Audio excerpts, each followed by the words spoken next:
Thanks for being here. As I told Kate earlier, it's fine that we be the guinea pig for her new outreach program throughout the Seattle area. And in fact, guinea pig is one of the animals we have on the Genome browser, if you're interested, along with the other 100 or so organisms that we've got. So I'm going to start with a handful of slides, and then switch over from slides to a live demo. And I see that maybe half of you brought your machines along, which is good because that's not great. The live demo part of it is often best appreciated if you're able to follow along and do some clicking on your own and get familiar with where the menus are.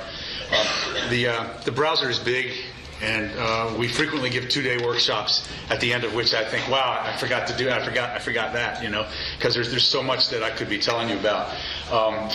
So in 3 hours, I'm going to do my best to show you the kind of features that the browser has. We won't go too deeply into most of them because of the time constraints. And the idea about learning any piece of software, any process, starts with what can be done there. And then when you figure out what it is that's good for you, you'll spend a little bit more time and dig more deeply into that. And so I'm going to start with some acknowledgments. First I want to acknowledge Fred Hutchison.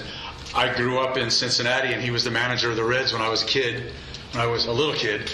And then I didn't hear his name again for 30 years or something, long time. And then all of a sudden I started hearing about the Hutch. And sure enough, it's the same guy, which was a big surprise to me. I guess his claim to fame was that he died of cancer.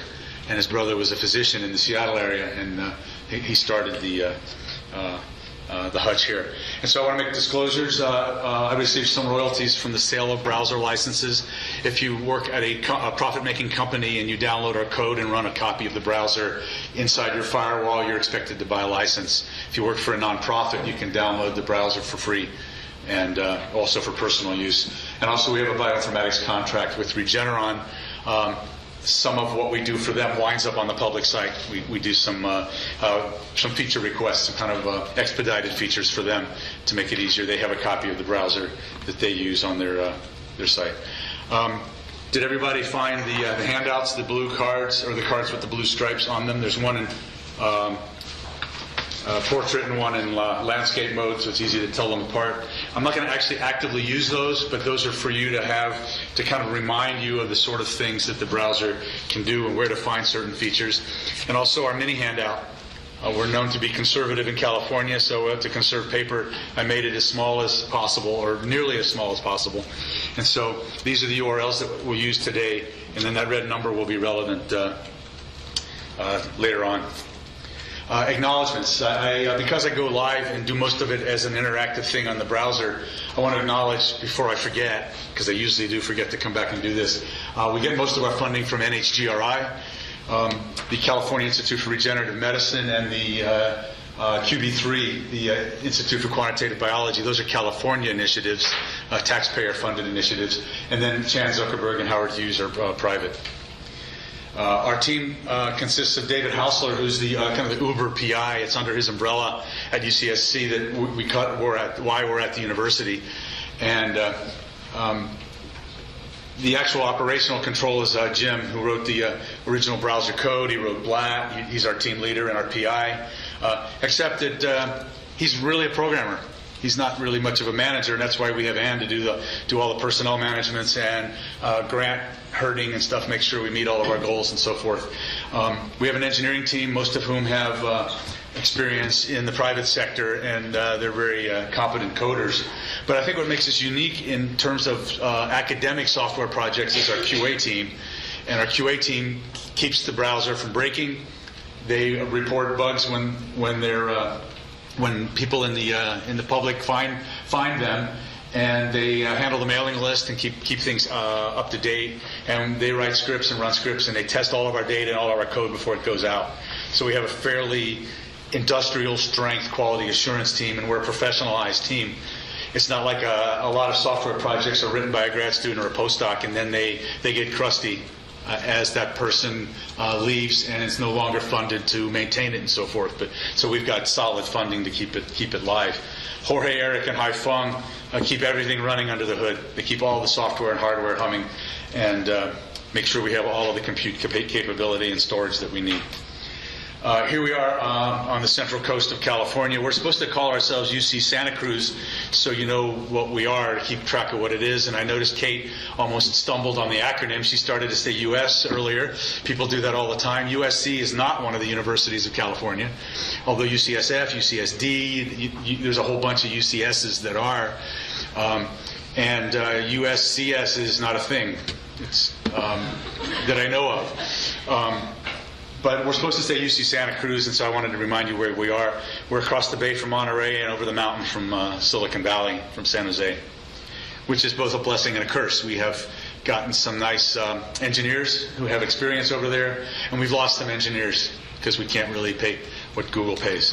So, and here we are on campus across the street from, we just moved off campus down to a building down near the beach, so we're no longer in the redwoods.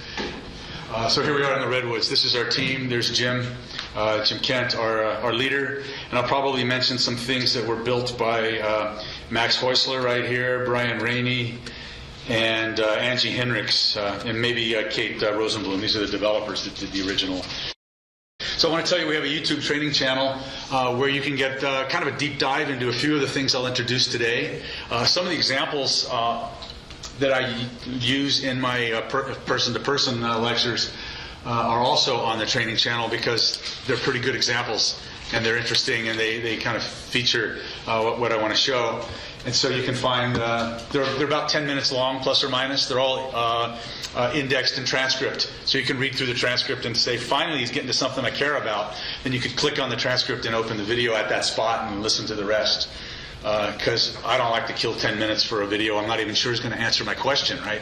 And so I make it easy for you not to burn 10 minutes for nothing.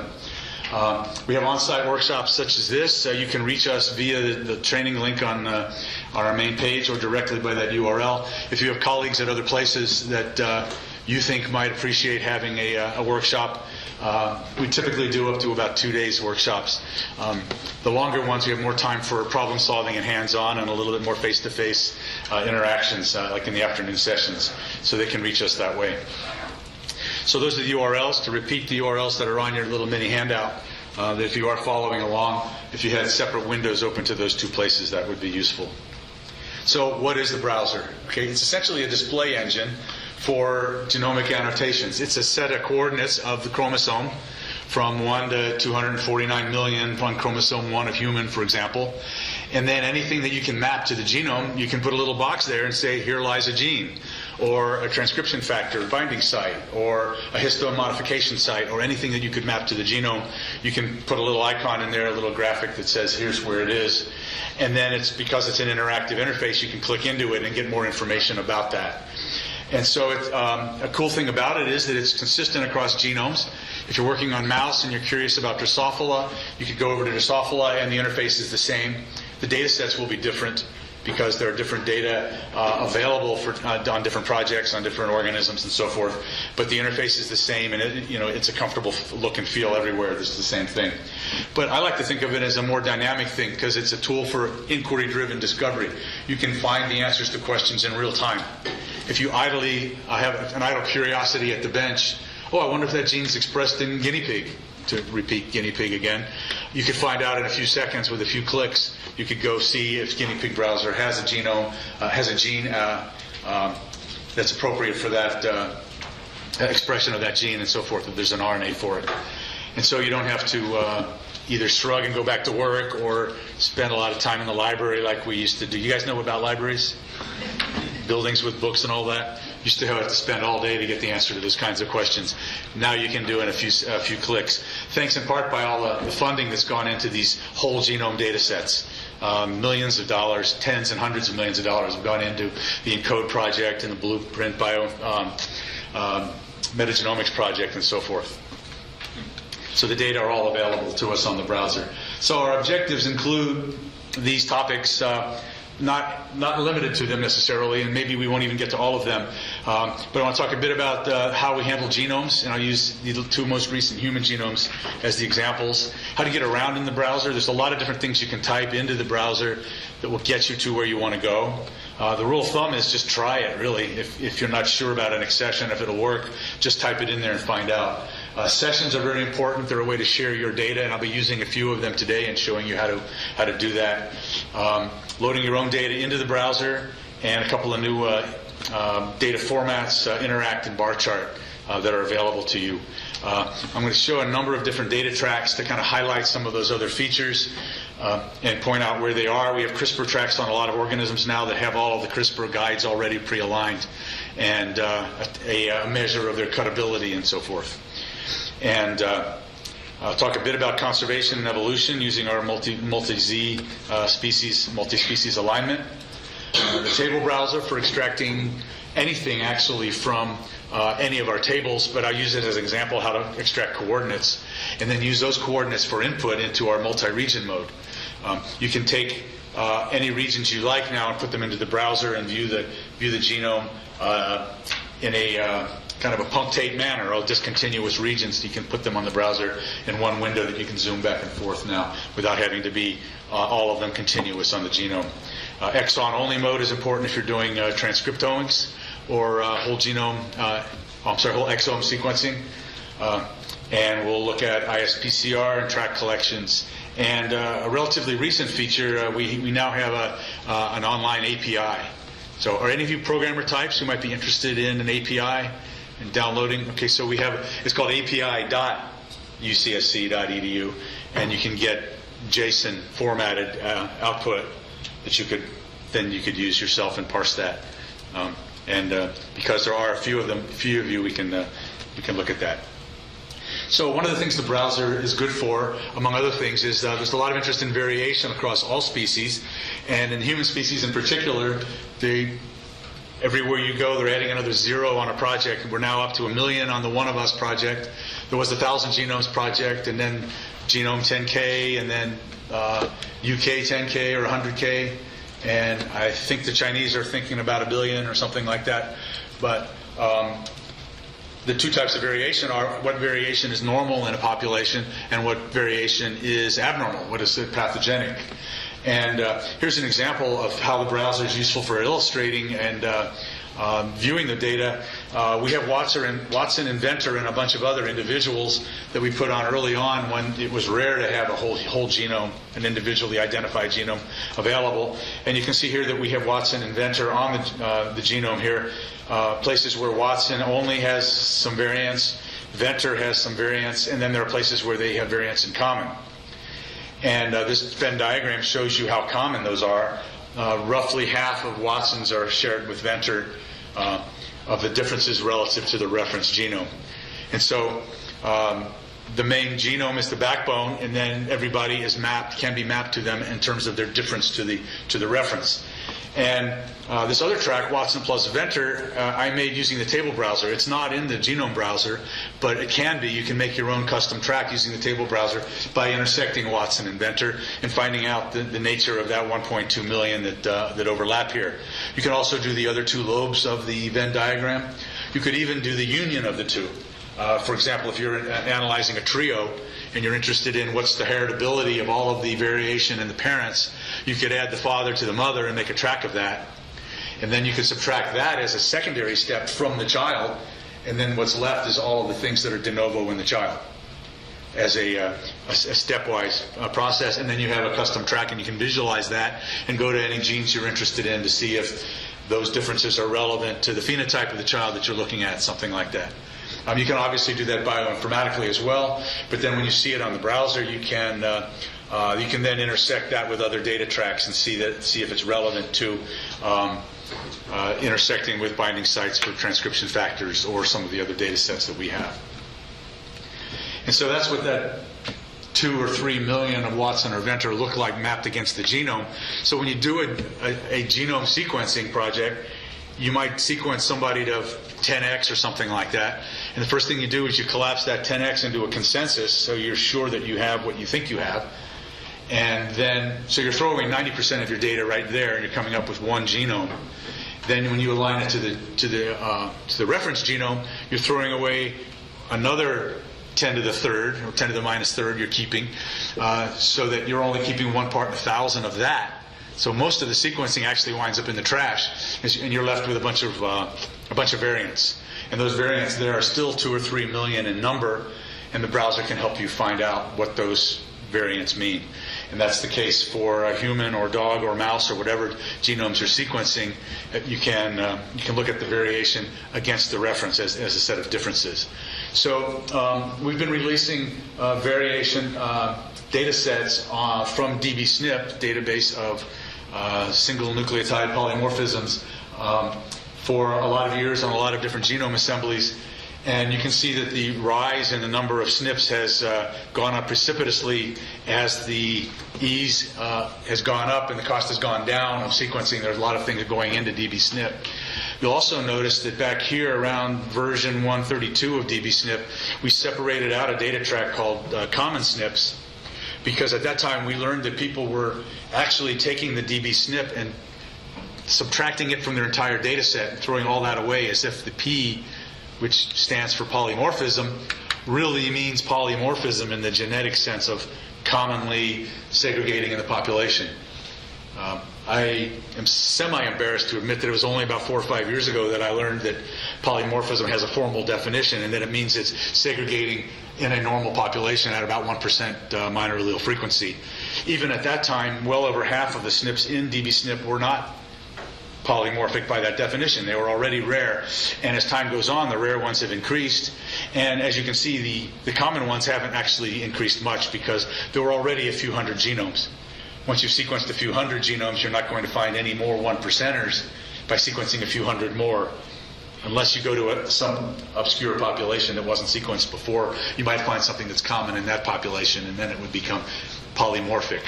Which brings up the whole thing about ethnic distribution, the big can of worms about what do you do in a polyethnic city when you have patients in hospitals and the reference is, actually the reference is a black guy from Buffalo, New York mostly. But most of the data sets are from Western Europeans and Americans, because that's where the money was for the early sequencing. So the databases haven't caught up with the diversity of the world.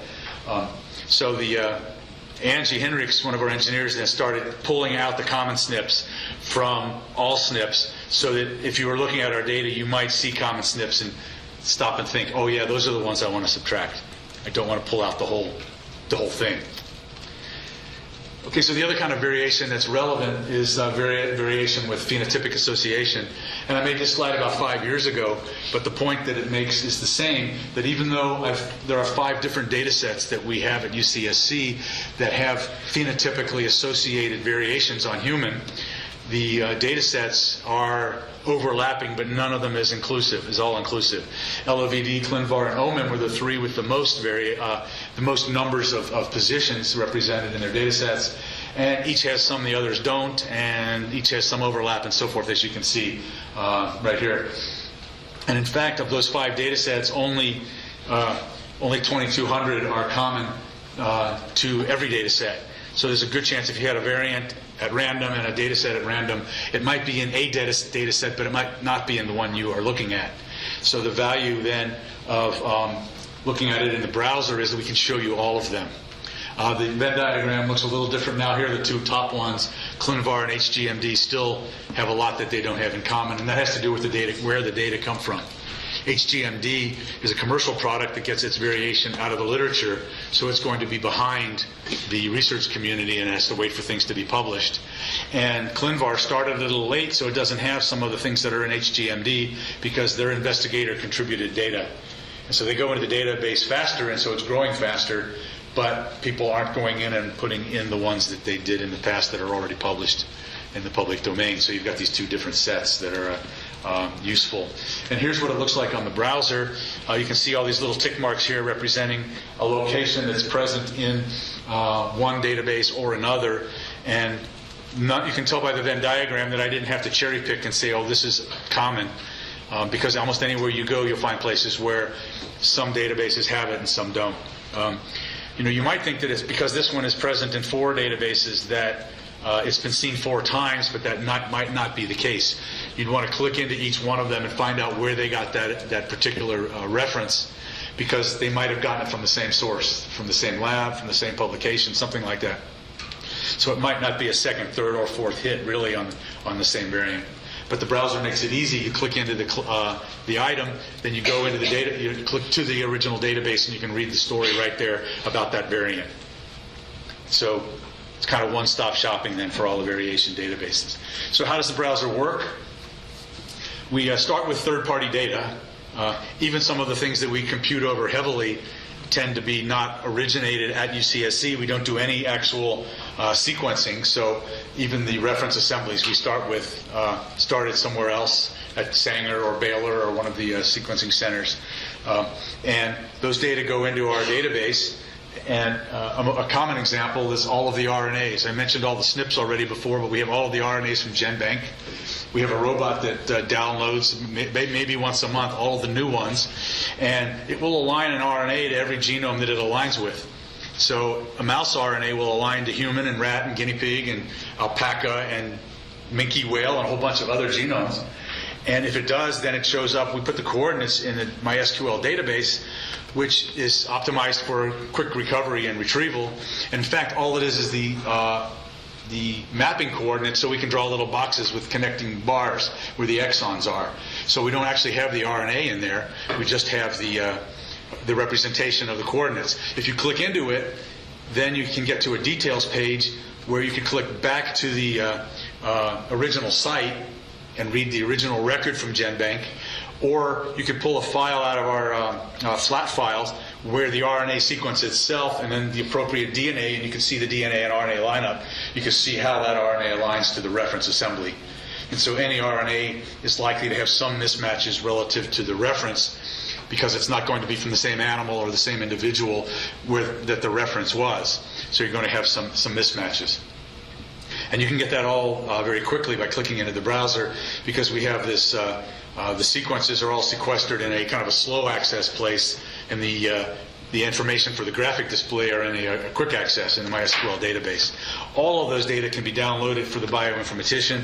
We have an online Genome MySQL database that you can access directly, programmatically if you like. You can get data out of the database directly at the command line. You can download our tables and parse them to your heart's content by going to our downloads server. So the CGIs are Common Gateway Interface is the acronym. Those are the programs that convert your click into a database query if necessary, and then some new drawing code, and then a new picture on the browser. So you can zoom around and zoom in and zoom out, turn on data tracks and turn them off. The CGIs handle all of that. And there's a quick interaction in between your screen and our servers. Outside the colored box here, these track hubs are not at UCSC. These are hubs that are built by laboratories around the world. They have whole genome data sets that they have published and they want to share with people, but we don't have the bandwidth to analyze them and interpret them and do our QA on them. So we make this track hub mechanism available where people can build their own hubs and make them available directly to you in the Genome browser without our having to intervene or spend too much staff time on it. What we do spend time on is making sure that each of their data tracks has a paragraph or two of a description, so that when you click into it, you can at least learn why they're there and where they came from. Most people are happy to point you to their papers, and so the reference section at the bottom is typically filled out first. And then we make it possible for you to load the data sets. And so there are a number of large data sets that are available via the track hub mechanism. And that mechanism is also available if you have an organism that's not one of the 100 or so, 120 maybe, that we do host, and you want to host your own browser and using our software, you can build a track hub that we call it an assembly hub, where with a few extra files, you can build a hub on your favorite animal. If you don't like Dasha the dog and you want to use a husky, for example, for some unknown reason, you happen to be at some campus across town, you could build a browser on the husky if you have the sequence, and you could do it yourself, and you could align the RNAs and have your own husky browser. So the process of getting your own samples into the Genome browser pretty much it starts with a sample DNA, and then some magic happens, and there's a sequence that comes out in a BAM file. And so all that magic that happens before that, the sequencing and the choice of sequencer and whether it's paired end or not and so forth, none of that is enhanced in any way by the fact that the browser is available to you until you have taken your sequence and aligned it to a genome. And then we can do something for you because we start with the genome coordinates. And so once you've done the alignment, that's what the A is. It's a binary alignment mapping file.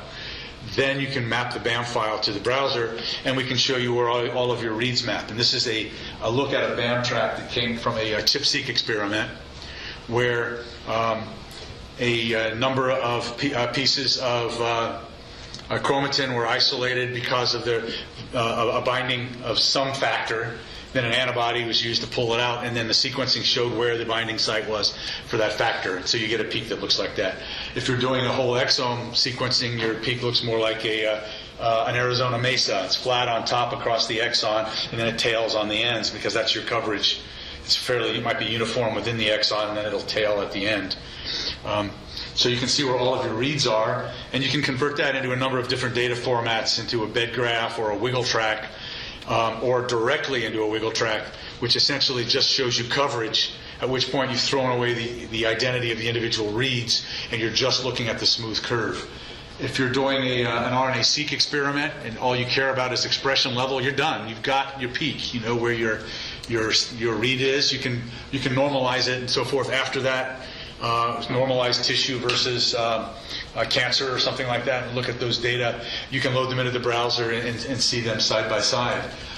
If you're interested in going farther, for example, finding out the variants that are present in that sample, there's another step. You need a variant caller, which we don't provide at UCSC. There are a lot of them out there, and that essentially throws away all of that, but one part per thousand. All the things that match the reference are ignored, and your variants are kept.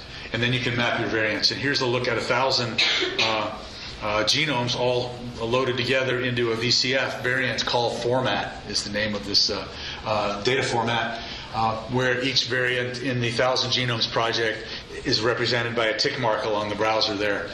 And so VCF file is another of the file formats that can be loaded into the browser. And so you can see where your variants are relative to the reference. Kind of the next step in that process might be interpreting your variants, and we have a tool called the Variant Annotation Integrator that works on any one of our genomes. So if your variants are on dog, your variants relative to the reference can be interpreted in terms of, does it change an amino acid or is it in a splice site? And if so, you can run SIFT and polyphen on them and find out for you whether it's projected to be deleterious or benign, the change. Is it going to be aggressive to the protein or not, and so forth. And so then you have your candidate variants that you want to work with. The rest of the downstream stuff, the clinical interpretation, clinical action, that's on you if you're going to do something about that information. Although we do offer some tools for the clinical interpretation in human, a lot of tools about what's been found before, what variants have been identified as being pathogenic or decided that they're benign because they're common enough in the population, or they've been seen in a lot of people with no obvious phenotype. We have a lot of data sets of that type. And so here's a more of a close-up look at that black box, the magic part, before you get to a BAM file. The only step that's relevant is if you get a BAM file out of your bioinformatic pipeline and you want to see it on the browser, you need to also make an indexed BAM file, a BAI file, and put it in the same directory with the BAM file. Then you can send it to the browser as a custom track, and you'll get a data set that looks like that.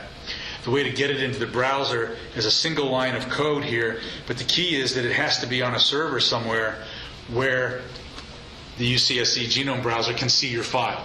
These BAM files are too big to upload whole to UCSC, so they have to live on a server in this binary indexed format so that the browser looks at the index and finds out from the index where are the data, and then it goes into the big file and slices out the data that are needed for the display. So there's two quick transactions in between your server and ours. And if you have data that you're not comfortable making available on the web, there's a way to invert the paradigm to put the browser code inside your firewall so you can have your data next to the code, and it all happens locally. And we call that the Genome browser in a box. It's a downloadable version. It's a virtual machine that you can download from the browser store. And if you're at a nonprofit institution, the cost is $0. You just have to log in and say that, and then you can download it, and then you have a copy of the browser on your desktop. We also have a shareable version called Genome Browser in a Cloud that you can download and install as a shared installation that maybe your group might want to use, or within your institution you could share access to it. There is a place called Cyverse, a project funded by NSF, that makes storage available. If you don't want to go through the trouble of setting up the browser in a box or the browser in a cloud, you can, or you don't have web accessible space. A lot of hospitals and a lot of places, the IT people are very wary about letting you have access to a place where you could post a file that the whole world could see. And so if that's your case and you don't have access to such space, Cyverse will give you 5 gigs of space storage for free, courtesy of NSF. You can load your files there, and then they make it easy through a button on the browser, on their interface, to load the files directly into UCSC and make a displayable version of it. And so some things you get for your BAM file, your display, is mismatches show up in red if you're zoomed out far enough that we can't put the actual nucleotides on the screen. And you could drag in, it's an active session, and you could drag in, and at a certain resolution we can actually tell you where your mismatches are. And you can see here that there's a homozygous non-reference, and if you turn on the SNP track you can see that that particular variant's been seen before, and then you could click into that and find out about it. You could find out what's known about it, how common it is in the population, and so forth. You also get to see where your mismatches are. There's possible heterozygotes on this image, and low quality scores, if they're encoded in the BAM file, they show up on the browser as light and color, so you can know to kind of disregard anything you see in that region. And so all that display comes directly out of the BAM file without your intervention. Oh yeah, and this is to remind me to tell you about Assembly Hubs. I mentioned it earlier on an earlier slide. This is the UCSC mascot, the banana slug. Back in the 60s, when campus was started, the administration wanted some kind of aggressive animal like the fighting sea lions or something like that. And the student says, no, we're Santa Cruz, let's vote. And so they chose an invertebrate. They chose the banana slug. That's our cyber slug from the School of Engineering on the left there.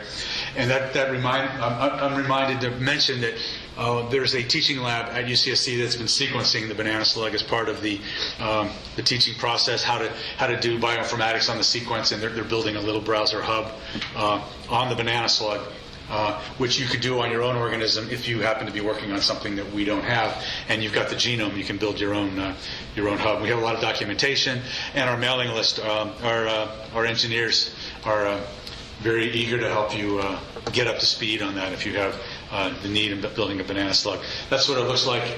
That's a particularly robust specimen. They're not all that big, but you do find them in the redwoods on campus from time to time.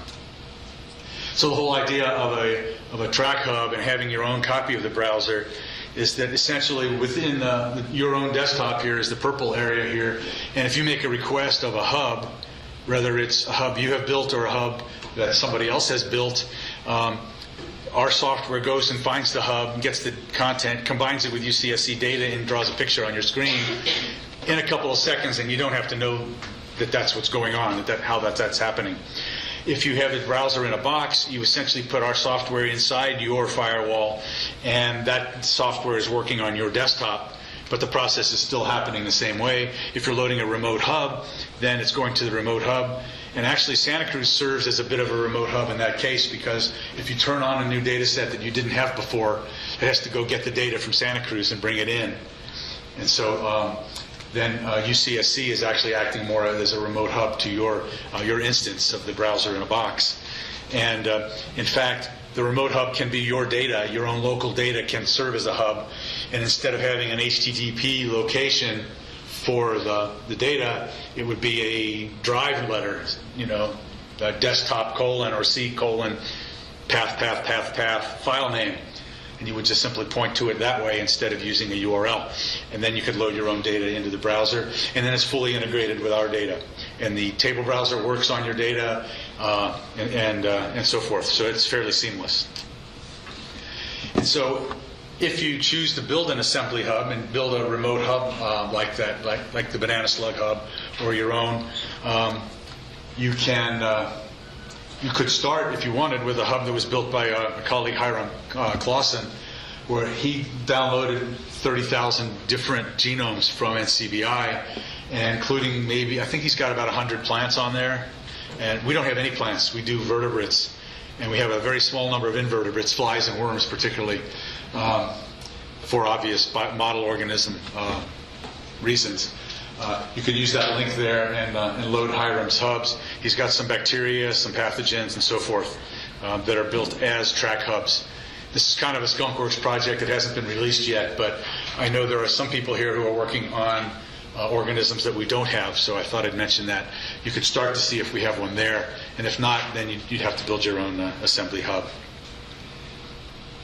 And so I want to, before I finish up with my slides, there's one question I'd like to ask, and this is kind of totally other than the Genome browser, but I wanted to ask, like a show of hands among you, that here is the text and here is a graphic showing the data of the slide I showed earlier, HGMD and ClinVar and their interaction.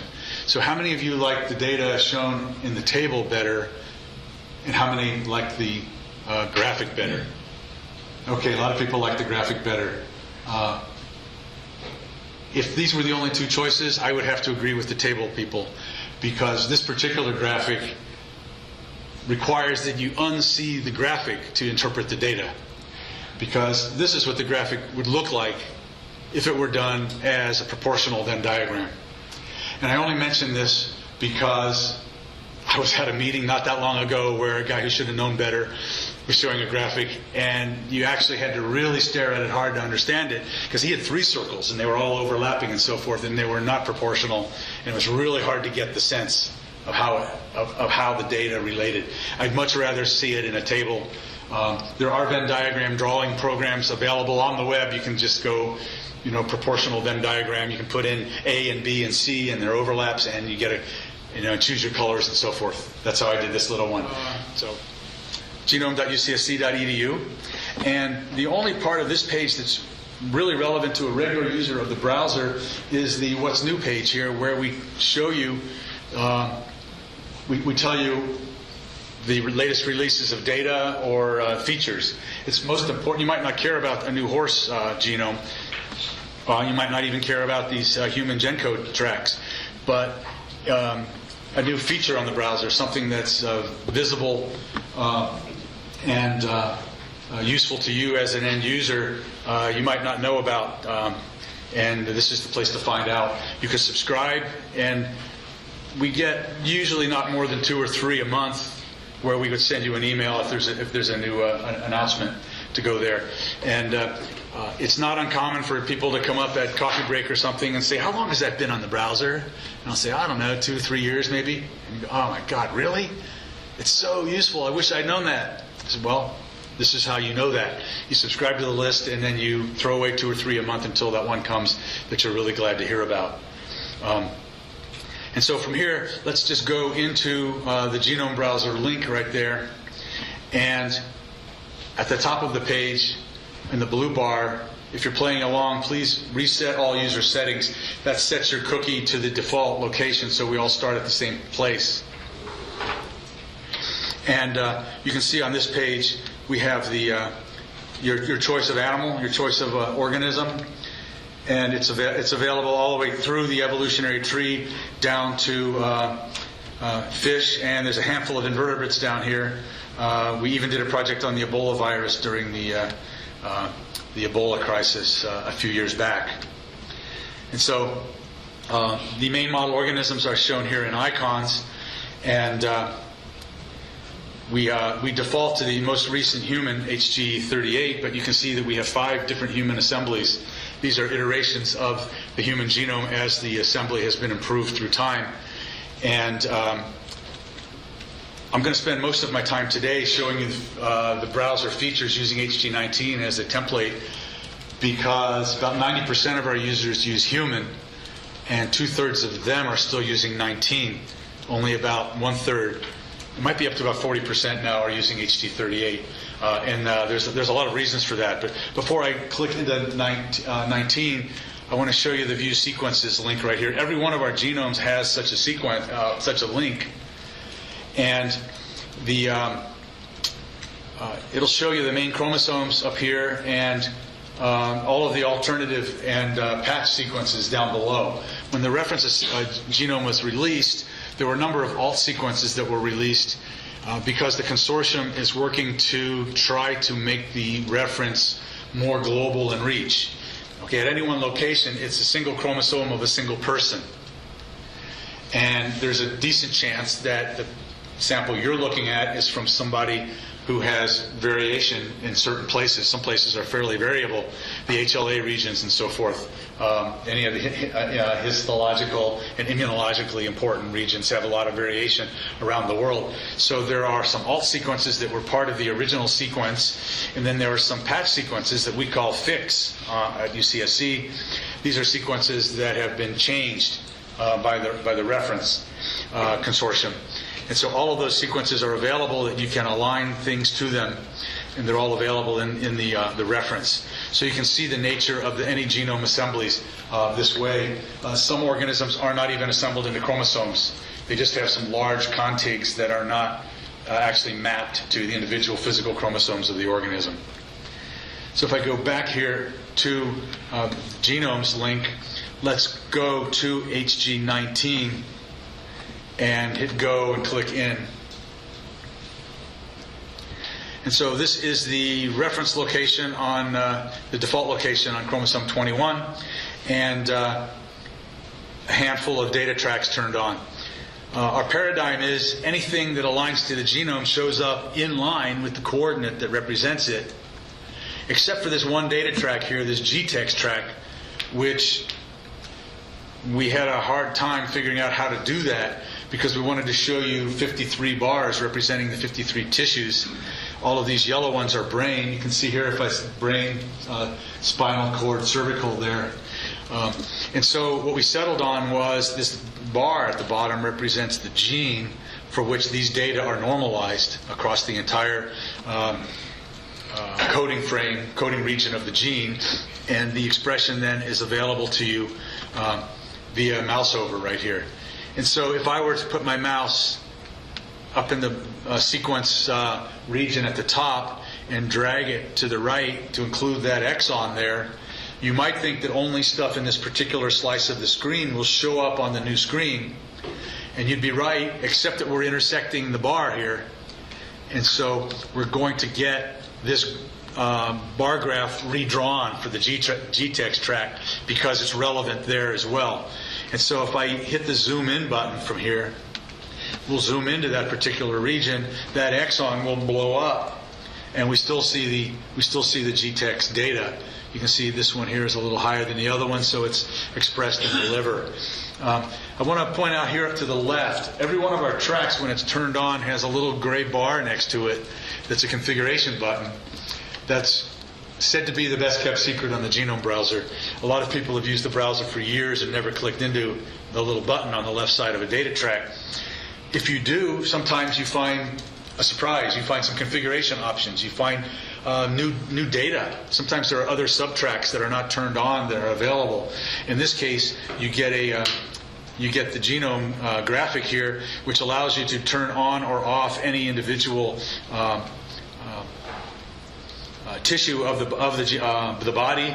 You can do it either over here on the graphic, or you can turn off the fallopian tube and the ovary and the testis and vagina and so forth. You can see they are hermaphrodite here. So it's available in for all gender tissues, and so you can turn off everything. Let's see, you could clear all and turn on just a few of the brain, for example, and then hit go and go back into the browser, and now you're just seeing those tissues you're interested in. This is one of the data sets that's now available to you as a user. So if you have multiple data sets that you can normalize and you want to view them together as a summary, you can do this. You could have multiple tissues, multiple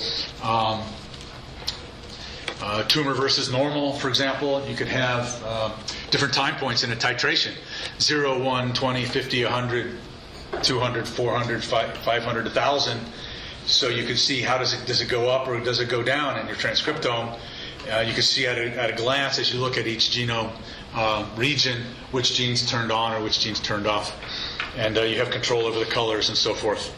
And so with that, I'm going to turn off the GTEx track using my right mouse button, turn up this little context-sensitive menu, and hit hide and turn it off.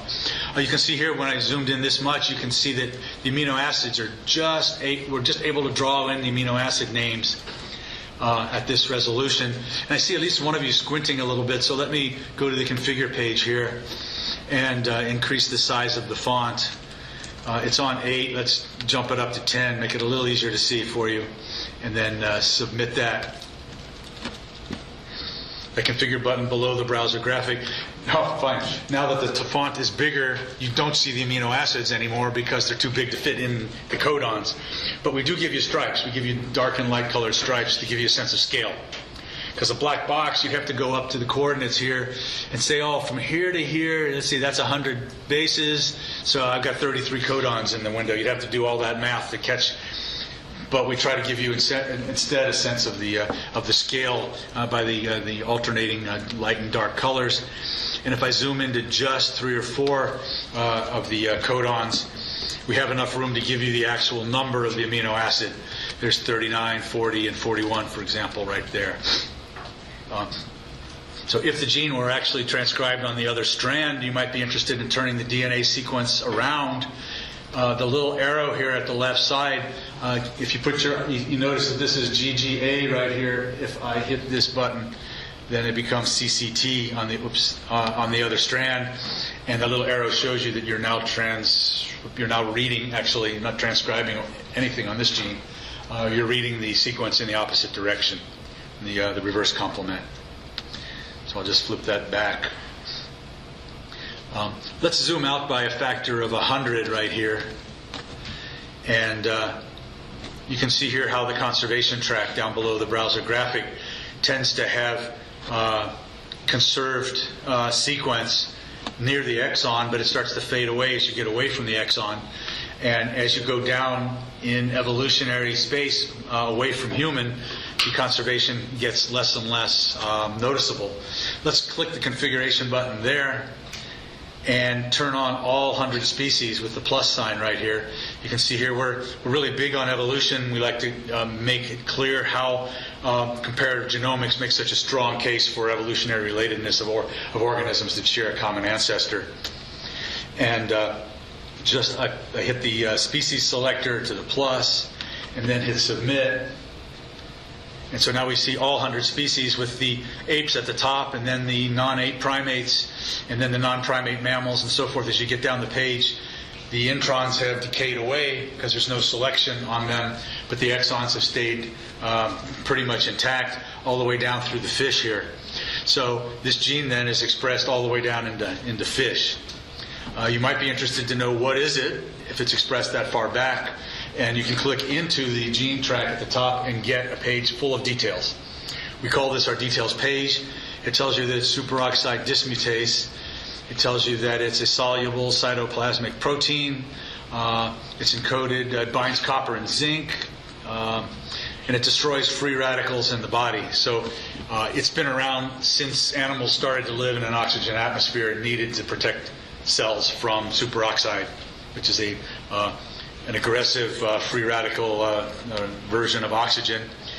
It's also relevant for ALS disease, amyotrophic lateral sclerosis. So you get a little summary right there on this page of the gene that comes from RefSeq.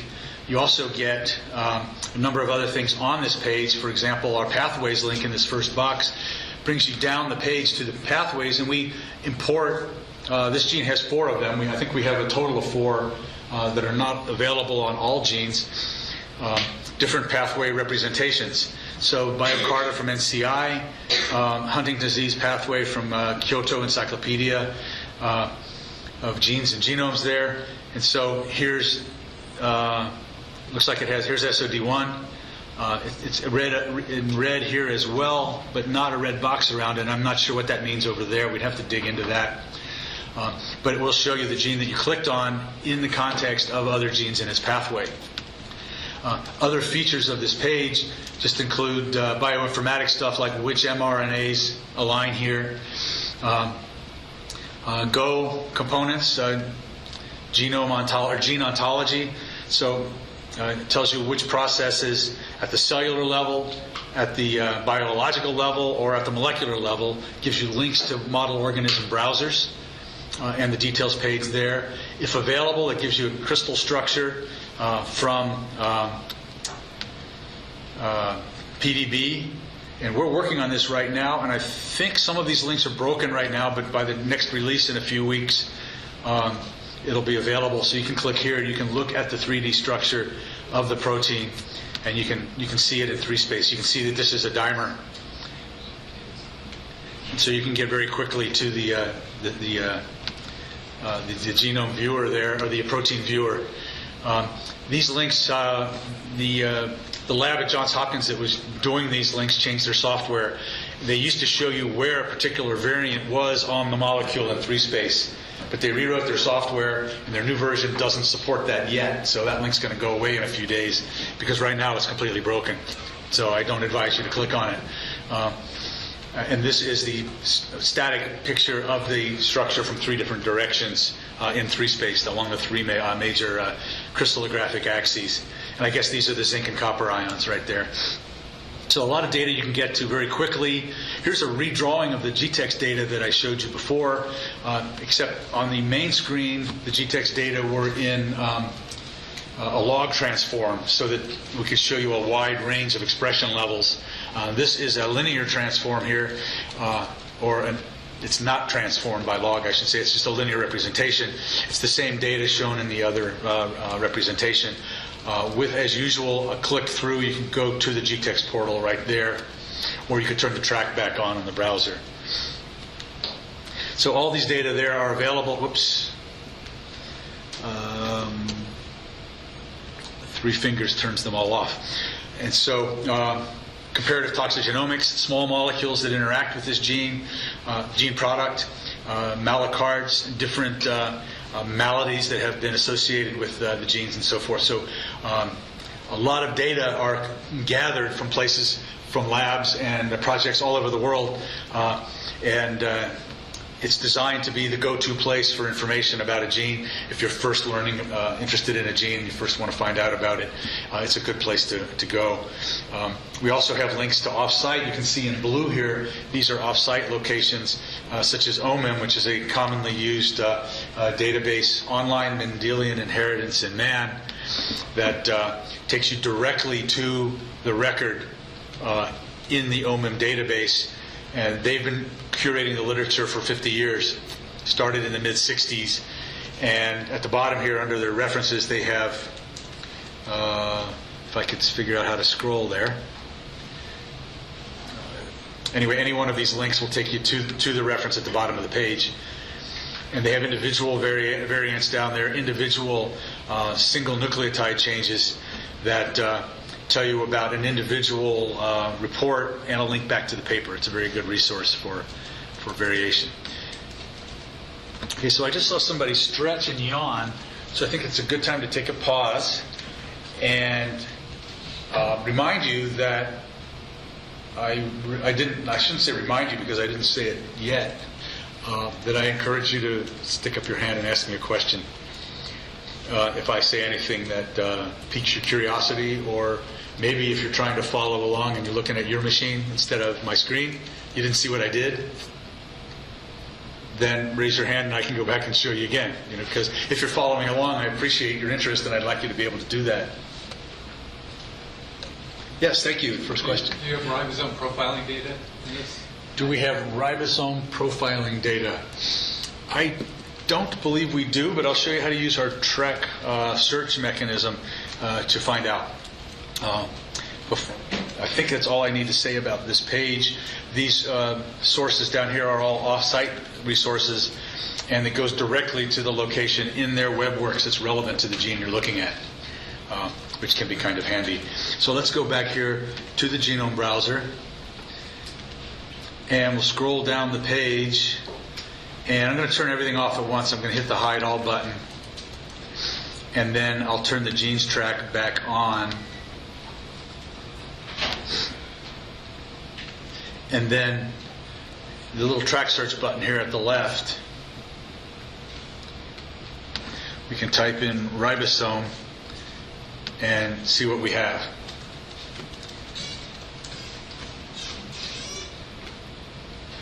Okay, so these are from the ENCODE project. What is RIP-seq? Is that ribosome some kind of immunoprecipitation? Anybody know? I know the word ribosome shows up in these records. Top one. The top one. The top one? GWIP-Viz. As we click that, the description, ribosome profiling is a technique that takes advantage of, so forth. So there's the description. So you click into that item and you can get a quick description. This description is I mentioned earlier that the only thing we insist on public hubs when people put a hub up is that they put a description like this there. So that if you were loading a hub, you would be able to at least get that much information, why it's there, why it's useful. So we do have some ribosome profiling data. Let's just turn on this one track. It's probably going to be a wiggle track, so it'll show us a second dimension. So we'll turn that on and view it in the browser. And so there's some ribosome profiling. If you wanted to go to a different gene, you can use our gene a search there. For example, type in NF1 and then choose neurofibromin from the drop-down menu. And that's a very large gene. It's going to show us a lot of exons. And so we have a much smaller score here. Although, let's see, this was 2000. Let's go back and see. That was 2000 also. So it's not auto-scaling. So there's a lot less. You'd have to dig in to see whether that makes sense for the tissue or for the sample that the data came from. So there were a whole set of different cell lines and so forth there. So this is we'll call a wiggle track, which is a track that gives us a second dimension of data. So yeah, thanks for the opportunity to show you the track search because I don't use it often. Sometimes I remember to use it to search for the Knockout Mouse Consortium project because we have a track on human that maps all of the mouse genes and gives you access. I can show you that just as well. It's an interesting track. If I hit track search and type in over here knockout and then search for that, we can turn on the International Knockout Mouse Consortium track and view that in the browser. And then you can see here that this gene has been, they're trying to knock out every gene in mouse. Some of them are going to kill the mouse, and so then they have to go back and make it a conditional so that it's next to a promoter and a Cre-Lox excision mechanism so that you can induce the Cre-Lox and then knock it out on demand, and then kill the mouse, I guess. And so if you click into one of the, I'm sorry, people do kill mice, right? And so if you click into this green one right here, and any one of our data tracks that has multiple colors is going to tell you somewhere in the text here what the colors mean. And so the green one means the reagents are available here, and you could click through to the Data Coordination Center. This is our link out back to the original. You could actually even order a vector with the knockout mouse. Sometimes you can find a frozen embryo already, and you can click directly over to the knockout mouse data center. I have heard that because the consortium is international, it runs afoul sometimes of import constrictions, that the guys at customs see mouse mutant embryo and freak out and don't let it into the country, and then it dies. So it's not actually as widespread a resource as you might like it to be because of trade barriers and so forth. So this one is a homozygous lethal, so you could get maybe a heterozygous mouse and breed it, so forth. So we also have this track mapped onto mouse, of course, directly. So if I go back to the Genome browser using forward navigation, I want to show you another way to navigate. So we're on chromosome 17 here, so let's type in 17q21. So if there's a cytoband named Q21 on chromosome 17, it will go there. It's 12.1 million bases. These are the subbands that are visible in high resolution chromosome mapping. And you see all of the genes here that are present on the browser, and all of the International Mouse Knockout Consortium genes that have reagents available. So they have a lot of green ones on there. So I'm going to use the right mouse button just to hide that data track, and scroll back up to the top of the page. And you can see here's the RNA profiling track. I will also close this one using the right mouse button. And another thing I want to show you is if you're looking at a wide region and you're interested in a lot of genes at once, you might not be interested in all of the different isoforms of the different genes, all of the splice variants and so forth.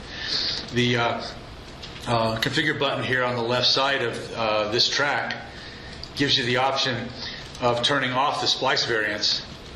And if you're not interested in protein coding genes, you could turn them off as well and clean up your screen quite a bit, and then submit that, and you get a more condensed view. You get just one item per gene instead of all of the different isoforms.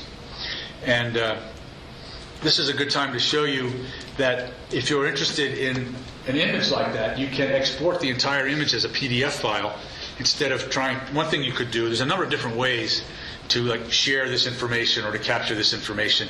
You could use your right mouse button somewhere here and just view the image and get a PNG. Whoops. I think I screwed up my right click here. Let me try it again. Right click that and then left click the menu. Please change your browser settings to allow pop-ups. Oh, okay. I'm on security mode here. Anyway, it pops up a window with that. I'll leave that to you to try. But over here under View PDF, that has the advantage of giving you a vector graphics image that's scalable. So View PDF, if you view the browser graphic in PDF, you can zoom in way large and see just a chunk of the screen there, which if you did that on your PNG image, it would start to get pixelated. It would be hard to read the characters, and you'd have a lot of odd little rectangles of gray in there and so forth. So that's the way to do it if you want to submit it as a high-resolution graphic to your Nature paper or something like that. You can get it in there in PDF, and you can get just the version you want. Going back to the browser graphic there, there's another thing you might want to do is if you wanted to shrink it in one direction and not the other, you might not like the width of this image, but this is what you wanted to see. You can, for example, if I make my browser window narrower, then I scroll down here below the graphic and hit the resize button, then the browser graphic will redraw itself to match the size of my Firefox window or my Chrome window here. So when I zoom it back out, now we've got a narrower window. So I took the same data, redrew it, so some of the genes might move from up the top of the screen to the bottom of the screen, something like that. But we have all of the same data shown on the graphic. It's just that the graphic is a little taller now, and then you could export that as a PDF and have the image. And you also don't have to worry about what's off screen if you have a screen capture software. You don't have to capture it in two pieces and put them together, that kind of thing. So that's a handy way then to configure browser views to export them to other software tools. So I used to be a molecular biologist. I didn't tell you what my background was. I guess once a molecular biologist, always a molecular biologist, but I'm not a bioinformatician. And so the thrill that you get from learning something in the lab and publishing a paper on your original research is in the distant past for me, but I still get a thrill when one of you publishes a browser image So that's where I'm getting my jollies these days, is to see a poster at a meeting with a browser graphic, and I take a picture and send it back to my colleagues and say, see, people are using the browser. I mean, we know that from our statistics because we get a couple million hits a day. We have 3 servers. We have a server in Japan and a server in Germany as well that are actively used. But it's still nice to see it in real time, to see it in a publication. And that's also justification for our grants. We like to be able to say, see, Google Scholar says, right? And it showed up in the references somewhere. I mean, I recently reviewed a paper that mentioned UCSC as a download option and configuration options and all kinds of images. They even had screen grabs from UCSC, and they mentioned it 17 times in the text and never referenced the paper once. So I said, it's kind of become a utility, right? People don't mention EcoR1, the original paper, anymore when they use that enzyme in an experiment. But it is still nice for us to see that people are referencing us, and you can find our publications and citations up there as well. And it's also where you can contact us if you find something broken. We want to hear about it. I mean, I find things sometimes in real time when I'm teaching, and I'm wondering, God, I wonder if somebody else found that and never told us, right? So I stop and write it down. We have mailing lists. There's our team again. There's David Hausler down near the beach. And you can reach us in our public mailing list, or you can search our mailing list to see if anybody's asked that question before. Or if you're a little shy about your question and you don't want everybody in the world to see it forever, you can reach us on this one right here. This is the private forum. Only our staff will see it. Or if you have data you don't want to share, or information you don't want your competitors to know what genes you're looking at, for whatever reason you want to be private about it, you can reach us there. If you find a bug, we really appreciate it if you let us know. If the site is down, we want to know that right away. But you could go to one of our other mirrors. You could go to Genome Euro or Genome Asia. Everything over there is the same as what's at the Genome browser, except for your private data. If you have saved a session, which I'll talk about a little bit later, or uploaded custom tracks, those remain local to that machine. And so it's not global. You can't use them other places. The idea was to make it quick for you as a local user in Germany, for example, or somewhere else, so that the machines don't have to talk back and forth all of the time, because that's why it was slow in the first place. But we are thinking about some way to make our sessions and custom tracks do a batch every night or something, and sync them up and make it a little easier for our users.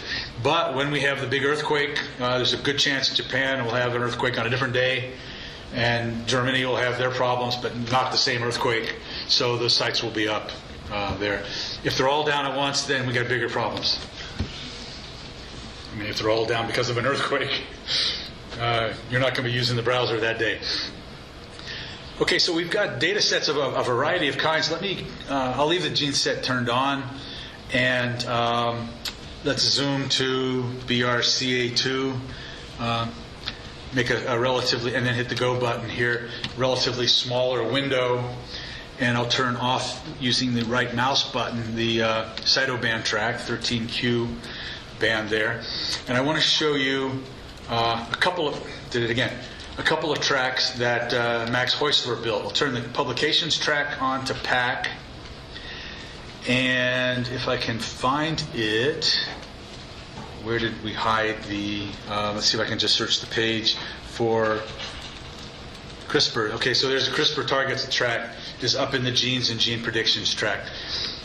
These are 2 tracks built by Max Heusler. Okay, so the publications track, Max sent a robot to NCBI and downloaded all of their PDFs, and then he converted all their PDFs to plain text, and then he mined the text for strings of 22 bases, not bases, they were just characters at that time, G, A, T, C, and U, in the text, and he also went through the supplementary material, and then he kept track of what papers they came from and mapped them back to the genome. And so it's a leg up into the literature using pure DNA. And so if you put a mouse over Collins, 1997 there, you can get the title of the paper. Absence of methylation of CpG dinucleotides within the promoter, blah, blah, blah, blah. And so that's the paper. And it even works if the paper was on mouse. If there's homology between the sequences he found And human, it's going to show up even if it was a mouse project. And then you can click into that and get more details and go through and find the publication. He also got a few publishers to give him access to their PDFs. You might find out that you have to buy the paper from them when you get there if you don't have a subscription, something like that. Which I thought was a pretty innovative way to use the browser. We wound up hiring him. He's one of our. He did this as a postdoc when he was at Manchester U in the UK, and then he came and postdoced at UCSC, and now he's one of our staff scientists. He also looked for SNPs because RS followed by a bunch of digits is a small string that's easily mappable to the browser. It's not found in a lot of other plain text of documents when it's not talking about a reference SNP. And so I'm just going to hide that track right there. And then here's the CRISPR Cas9 targets. So you can see there's a whole ton of target sequences there. I'm going to put my mouse at the top of the screen and zoom. And we'll zoom into that spot right there. And so here you can see it. So if you're playing along and you want to see exactly the same screen I have right now, I can save a session for you, and then you can load that session and see and be there exactly. So I'm going to go to My Sessions. I'm going to sign out, and then I'm going to log in. But you're not going to have to log in because all you need to know is the name of the session that I created. And that's the cool thing about it is you can create a session, and I'm going to save this session as HG19_Hutch1. And so when I submit that, it becomes a session then that's available to everybody if you know the name. So down here under Restore Settings, if you type in username example, there's example, and then session name, HG19_Hutch1, all lowercase, and submit, then this browser link right here will bring you to a page that's saved indefinitely, as long as we can save it. It's also backed up in case we have a hardware failure, and this page will look just like this. And so if you're following along, you could now click into this green one right here, this green target area, and see the details page. So when we first built this track, we built it with every exon plus 200 bases on either side. There we go. Every exon with 200 bases on either side. And this is one of the places where funding from Regeneron has helped because they wanted more. And so we streamlined the algorithm on their dime. And because the original track took like a 1,000 unit cluster a month to compute. And then we sped it up a little bit, and it took less time. But we finally expanded it. We speeded it up so that it now runs faster. So we now have the whole genome for the human genome. And what took a lot of time was the fact that we also compute all of the mismatches. So 1, 2, 3, and 4 base mismatches. So this particular one has so many mismatches that this is the first time I've ever seen this, where it had too many to show you on the page. So up to 4 mismatches. So you know if you take a 22 base guide and allow it to vary in 4 different locations, you got this combinatorial explosion. You've got an awful lot of places in the genome you've got to check. And that's what takes it so long.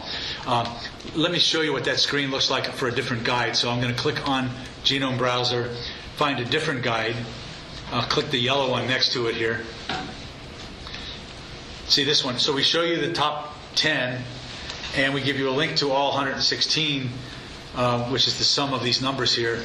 And we give you some information about what's the likelihood of it being an off-site hit, this CFD score, and also where is it? Is it an intron, an exon, intergenic, and so forth? What's the nearest gene? And a link directly to it, so you can jump over there. So you can very easily figure out where your possible off-site locations are. You can jump to them, you can learn about them, and decide for yourself if you want to, and you need to include that in your interpretation downstream. Do you want to put in a PCR step to figure out if those off-site places were also subject to change with your CRISPR experiment, something like that. So let's go back to the browser using that link, and let me show you another session. I'm going to maybe another 10 minutes, we'll take a coffee break. But between now and then, I want to show you about one of my favorite features is the exon-only mode. So let's go to My Sessions, and we will restore settings using username example HG19 underscore exons. There we go. And then go to the browser. Okay, so what we have here now is a session that has the gene track turned on, and it has a number of subsets of another data track here that represent 4 different colors or 4 different cell lines. So each cell line is in its own color. And this is from the ENCODE project, where it was an RNA-seq experiment.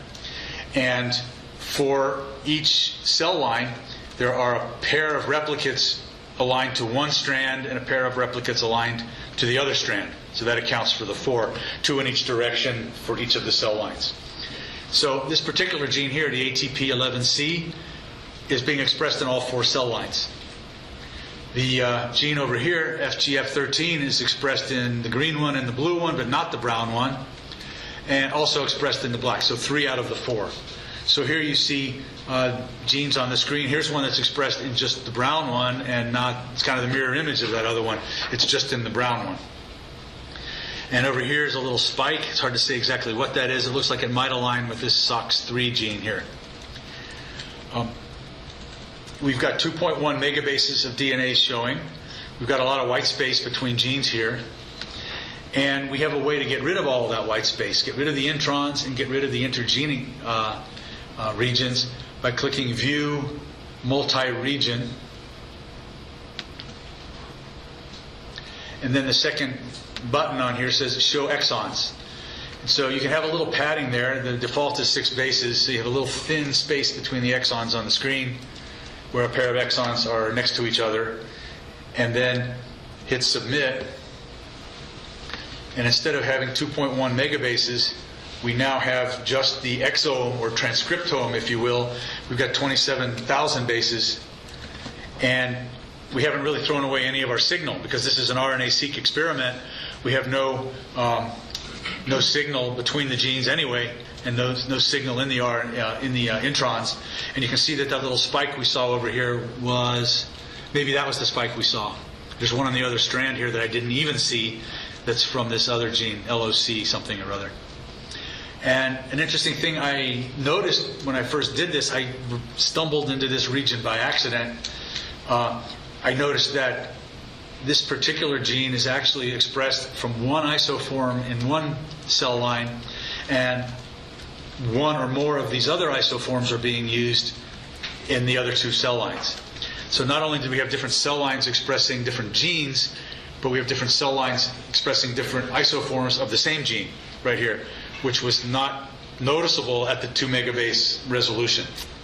And so you can zoom in and zoom out a lot, or you can throw away the introns and exons and spend a little bit more time looking at the part of the genome that matters to you most. Okay, so I showed you exon only. There's another version of multi-region that's really useful, and it lets you put in a set of coordinates, and you can use those coordinates. When I showed exon only to our scientific advisory board, Bob Waterston, who's across the water over here in somewhere, right?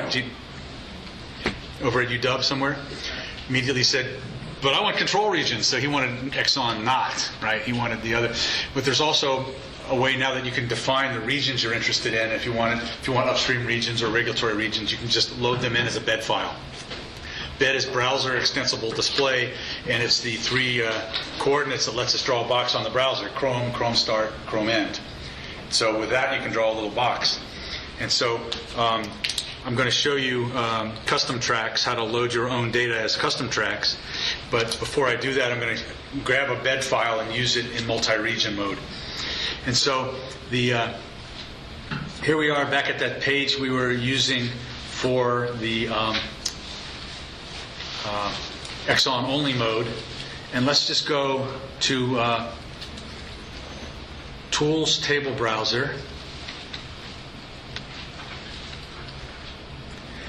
And it comes up by default as Genes and Gene Predictions is the this is the blue bar groups that you see below the browser graphic on the main page. So if you kind of know where a track is, you might not know where to find it in here. The UCSC Genes track has multiple tables involved with it because that details page I showed you with all the links everywhere. Like when we link to Ensemble, we have to know what identifier to use for them, so we have a known to Ensemble table, which links the two. And we have known to KEGG for the Kyoto Encyclopedia data, so we know what identifier to throw in there when we're showing you the one you clicked on. And so all of these tables are in here.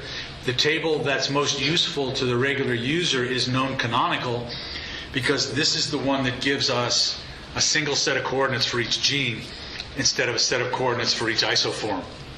So if you have multiple isoforms, we have to keep track of that, because when you click into a protein or an RNA, we got to give you the right one. But that's not the gene, if you will. That's not the name of the gene or the canonical transcript. So we pick one, so that when you click that little box and say, don't give me the splice variants, the one we give you is the one that RefSeq has validated at the highest level, and known canonical is that one. So what I want to do is I want to pull all of the data for a handful of genes out of the database and get the coordinates in a bed file. And so let's click to Genome here, so that we're not just querying this narrow window that we had, which is just a handful of genes, because I want to use a list of genes. So if you open up a new window or go to the second URL that I suggested that you have a separate window for here, bit.ly/Hutch 2019. There's a handful of files that are available there. And genelist.txt is just what it sounds like. It's a small text file with a list of genes in it. And you can see how you might be interested in fibroblast growth factor 2 and a handful of receptors that may or may not be co-expressed in a cell line with that gene. There are a number of other scenarios. You could have a handful of genes that you're interested in a pathway, or genes that are related to each other somehow. But I just want to copy the names of those genes for now, and then switch back to the Genome browser, to the table browser here. And I want to paste that list of identifiers here under Paste List. So if you have a list of SNPs and you have the SNP table chosen, then it will accept SNP input. If I hit Paste List here, I can paste in a number of different identifiers, gene names. We don't even have an example of an actual gene name here. These are all a variety of identifiers from different databases and different types. But it will accept the actual HGNC official gene name, and so we submit that, and now we've loaded those 5 genes into the table browser. And we'll query the known canonical table and choose from output format. That's the link right here. Instead of just dumping the whole thing, we're only interested in the bed coordinates. So let's go to Selected Fields, Get Output, and choose Chrome, Chrome Start, and Chrome End, and then just for bookkeeping purposes, gene symbol. We don't actually need that for input into the multi-region mode on the main browser viewer, but it'll help us keep track of what we have. And then we hit Get Output here, and we have a small 4-column file here.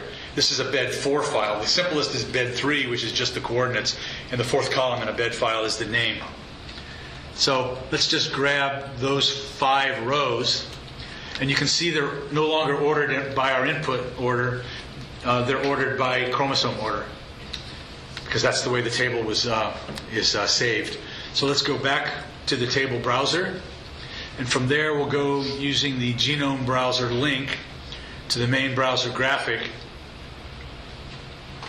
And from here, we can go to View, Multi-Region. And before we do that, let's get out of exon-only mode. That might blow things up a little bit. So let's go, okay, with my mouse over here, I'm just going to type a question mark on the screen and pop up this menu of shortcuts. If you're a regular browser user, there may be things you do a lot. And one thing I do a lot is go back to default view from exon only mode. So the only one I actually know myself is DV for default view. And so if I type DV, the browser goes back to default view. But if you zoom in and zoom out a lot, you might learn 2 or 3 of those, zoom out and zoom in. And you can get to that menu just by typing a question mark. So now let's go to View, Multi-Region.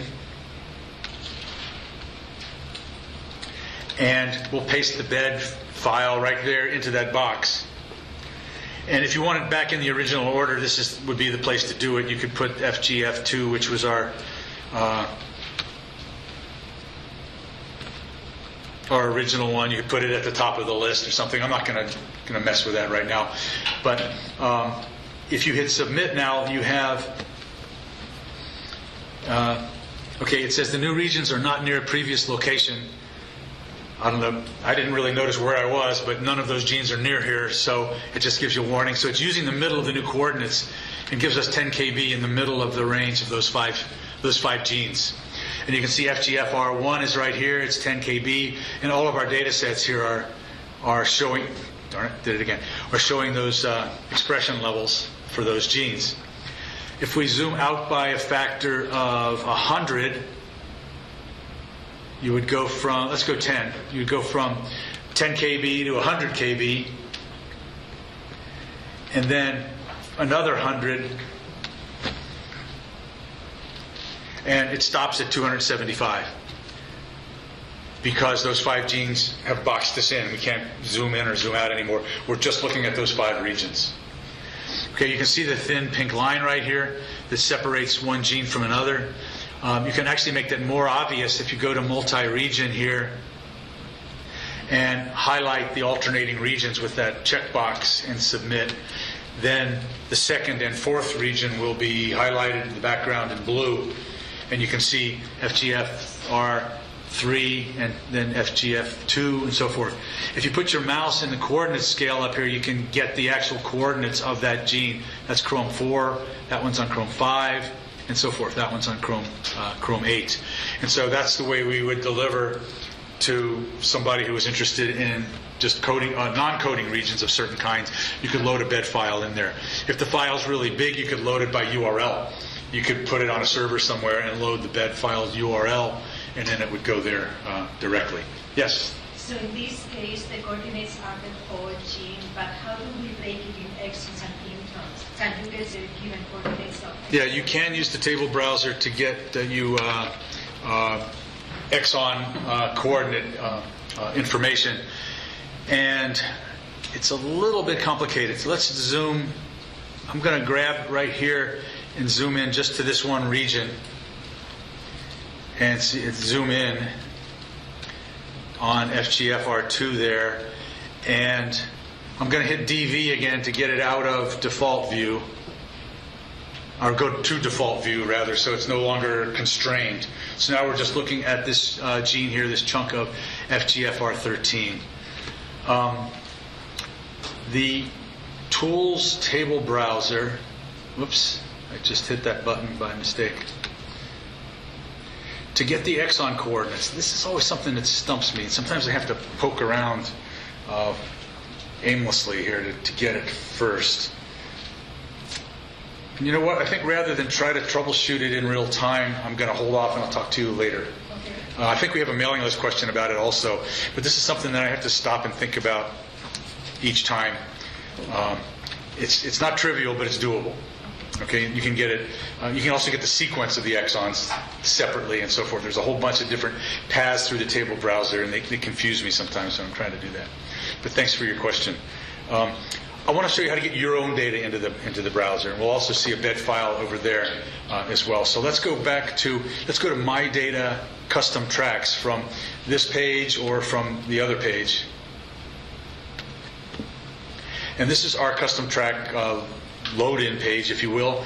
And at the top here is some discussion and links about all of the different file formats that are available to you. I mentioned bar chart before.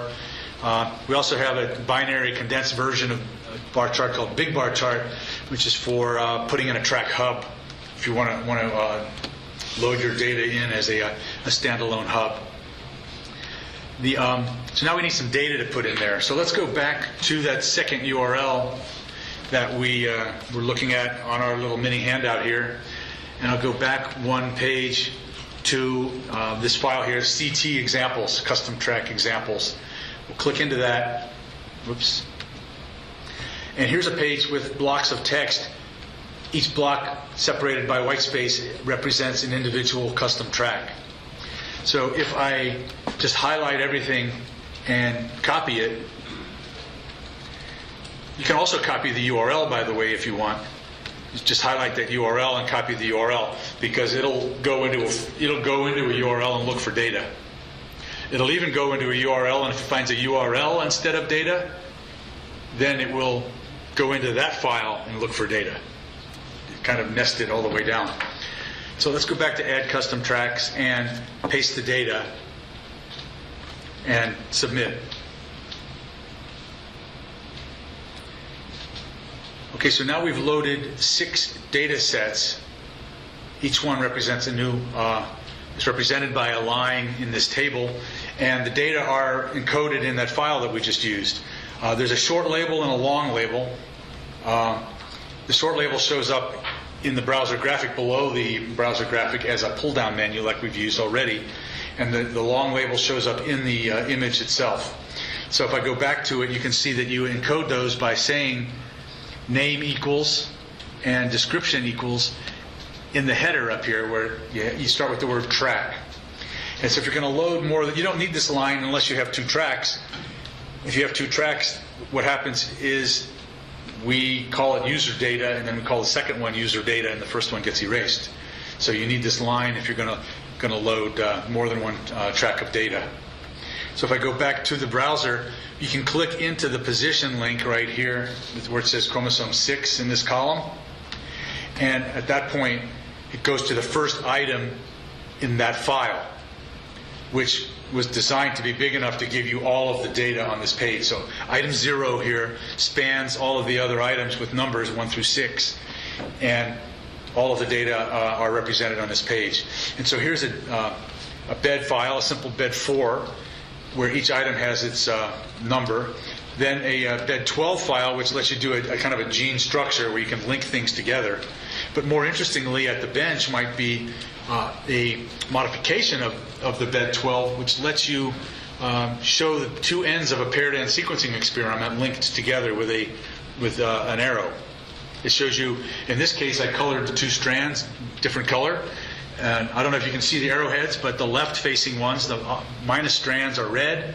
The right-facing ones are black. If I go back to the file here, you can see here that this third one, it says bed 12 showing paired ends. These are the colors, RGB. It's 200 red, no green, no blue. And then 000 are the black ones.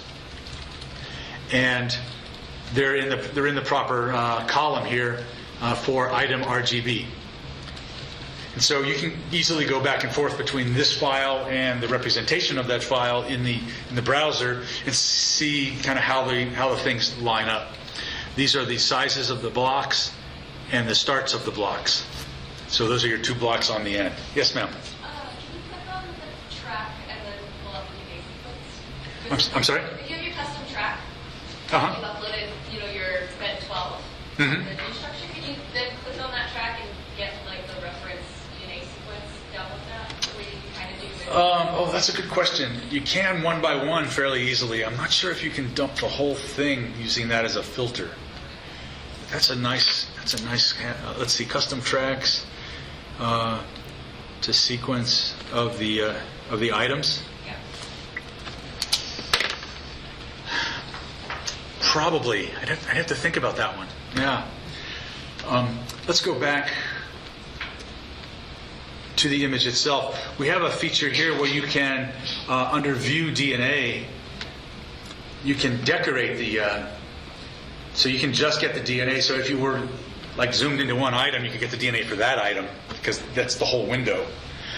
But extended case color options lets you decorate the DNA. For example, let's make everything lowercase and then just have my paired ends. Let's make it capital and blue. and then submit that and see what happens here. So those are all my little paired end items in capital blue. And the things that are not on the blocks are in lowercase black. But then you'd have to parse this out if you wanted the individual items. I think there might be a way, but I'm not sure how to do it on the fly right now. Thank you. So let's go back to the browser. And the next data set down here is in bar graph. Bed graph, which the fourth column is now a value instead of a label. And you can you encode it in this format here. It looks just like the one up here, except that the track line says type equals bed graph. And so that tells the browser to look for a number in the fourth column rather than a label. If you load it without that in there, it will simply put a box with a number next to it because it will treat it like a string. It'll just treat it like a label. And you could even do that. You could copy this in as another track. Take type equals bed graph. If we had more time, we could do that. Take that line out of the header, and then the track would look just like a collapsed bed graph rather than a second direction. The next format down here is a wiggle, and you can see that a wiggle has a lot less data in it than a bed graph, but it's designed to be a compressed data format that if you have data that are continuously variable, you have a value at every nucleotide. So on chromosome 1, you've got CHR1 space 250 million times. So wiggle lets you throw that away, where you put another line in here that says variable step, and then you say chrome equals chrome 1, 2, 3 at each place where relevant in the file, and then you throw away millions of characters, but you don't lose anything because the browser knows how to interpret the file. And then you can also throw away chrome end by putting in a span. If you have data every nucleotide, span equals 1, then the browser knows how to add 1 to whatever, in this case 10 to whatever, and it calculates chrome end and does it on the fly. So there's a whole other column with 6 or 8 or 9 figures that you can throw away, so it compresses the file without any loss of the information. And so that's a wiggle file. And so go back to the browser, and you can see here that you get a second dimension with a file that's encoded in that format right there. And then finally, here's a pgsnip format file. The pgsnip format gives you other kinds of information where you can encode things like how many of the G's versus how many of the A's did you get. So it's the coverage of each type of allele. How many are they represented? So you would see at a glance whether it's expressed as a heterozygote or a homozygote, perhaps. Let me turn off this wiggle track right here and scroll down the page to this other data set. We have one resident data set in that format, and this is the Nomad variance track. And if I turn that on to pack and then refresh, this track shows you all of the variants in this Nomad data set, and it shows you the relationship between the reference versus the that one's got 18. Most of them are singletons, right? Either it's not been reported at all, or it's only been reported as a variant once in the Nomad data set. This particular one has 236,000 G's and 18 A's. And so you can see at a glance how common it is in the Nomad population. Nomad has 250,000 chromosomes from exomes, and I think it's 15,000 genomes. Yeah, 15,000 genomes, so 30,000 chromosomes in their genome variants. And these are all from relatively healthy people. None of us is actually genomically healthy, but people without any obvious genetic malady and phenotype. They've grown up to be adults, something like that. So both of these data, a loaded track, if you load your own track in this pgsnip format, then, and this is true of a track loaded on human or on any other organism, it's available for interpretation by the variant annotation integrator. And so let's go back to the format itself, and you can see here that it's the coordinates of the variant, and then it's the identity of the alleles, and then the allele count followed by these numbers. You could put 0, 0 in there, but you would just have to be sure that you had the right number of zeros to match the allele count. If you were just looking at a variant in a sample you might not care about keeping track of the coverage of the different alleles, or whether it was heterozygous or homozygous or something like that. But you could encode that in here. You can see here that this one, the TGA, is triallelic, and so there are 3 numbers with commas. They could be zeros, and it doesn't affect the display at all. It just affects what you get when you do the mouse over.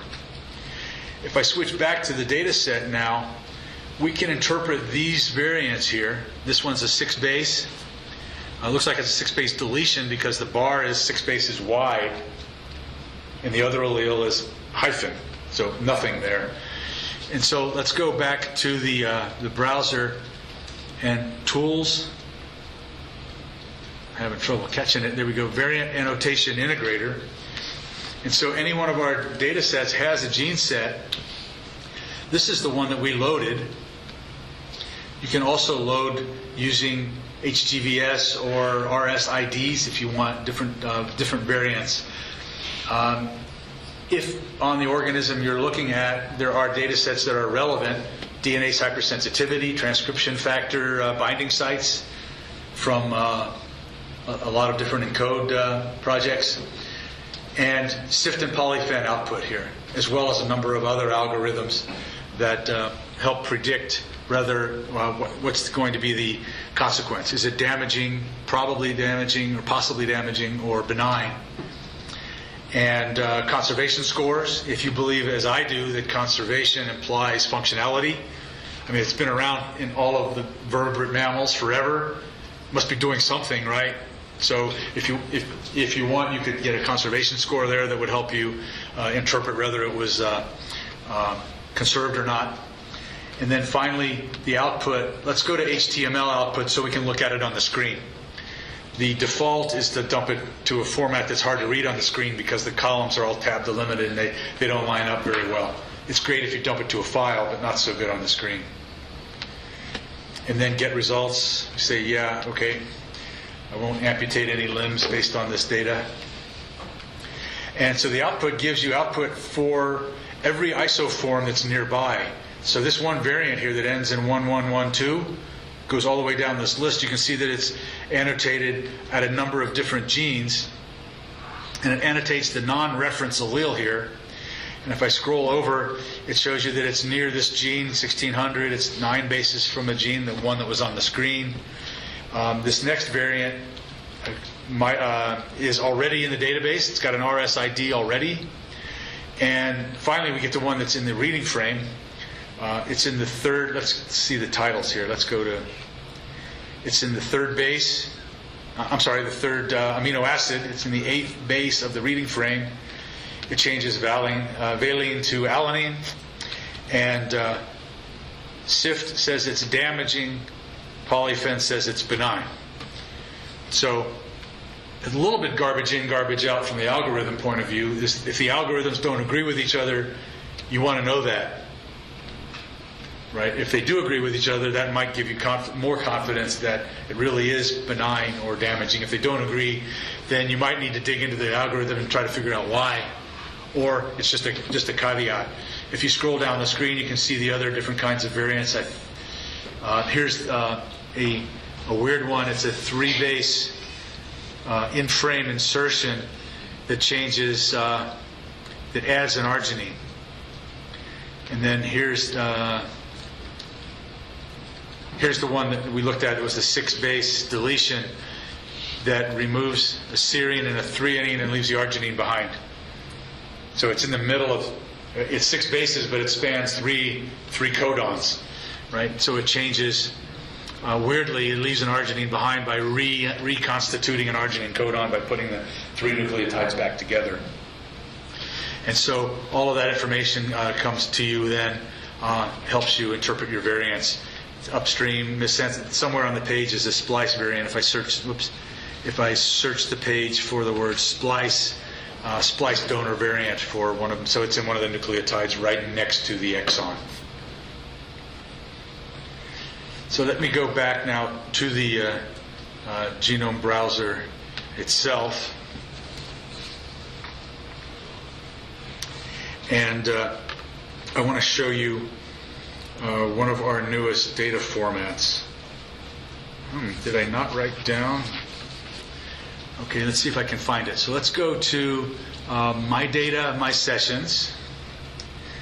And let me search for the string in My Sessions,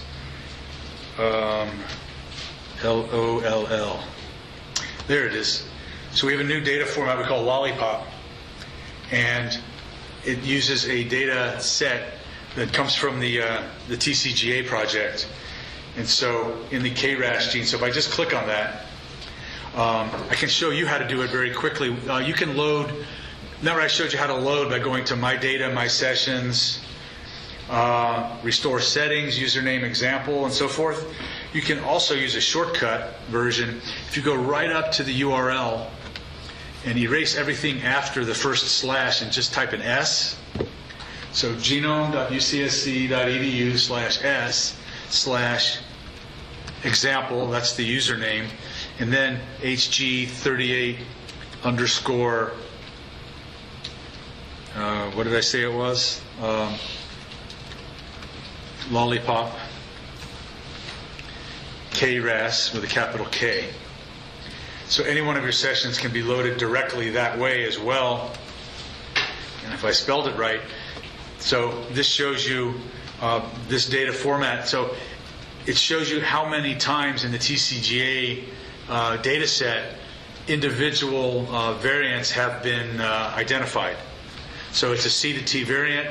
It looks like it's been seen close to 200 times, this particular one. This is in this particular exon of the KRAS gene. What I haven't shown you is how to highlight a region. It's been implied a little bit by looking at the zoom menu. So if I put my mouse up here and drag it over these two valine right there, I drag it to the right, I put my mouse in the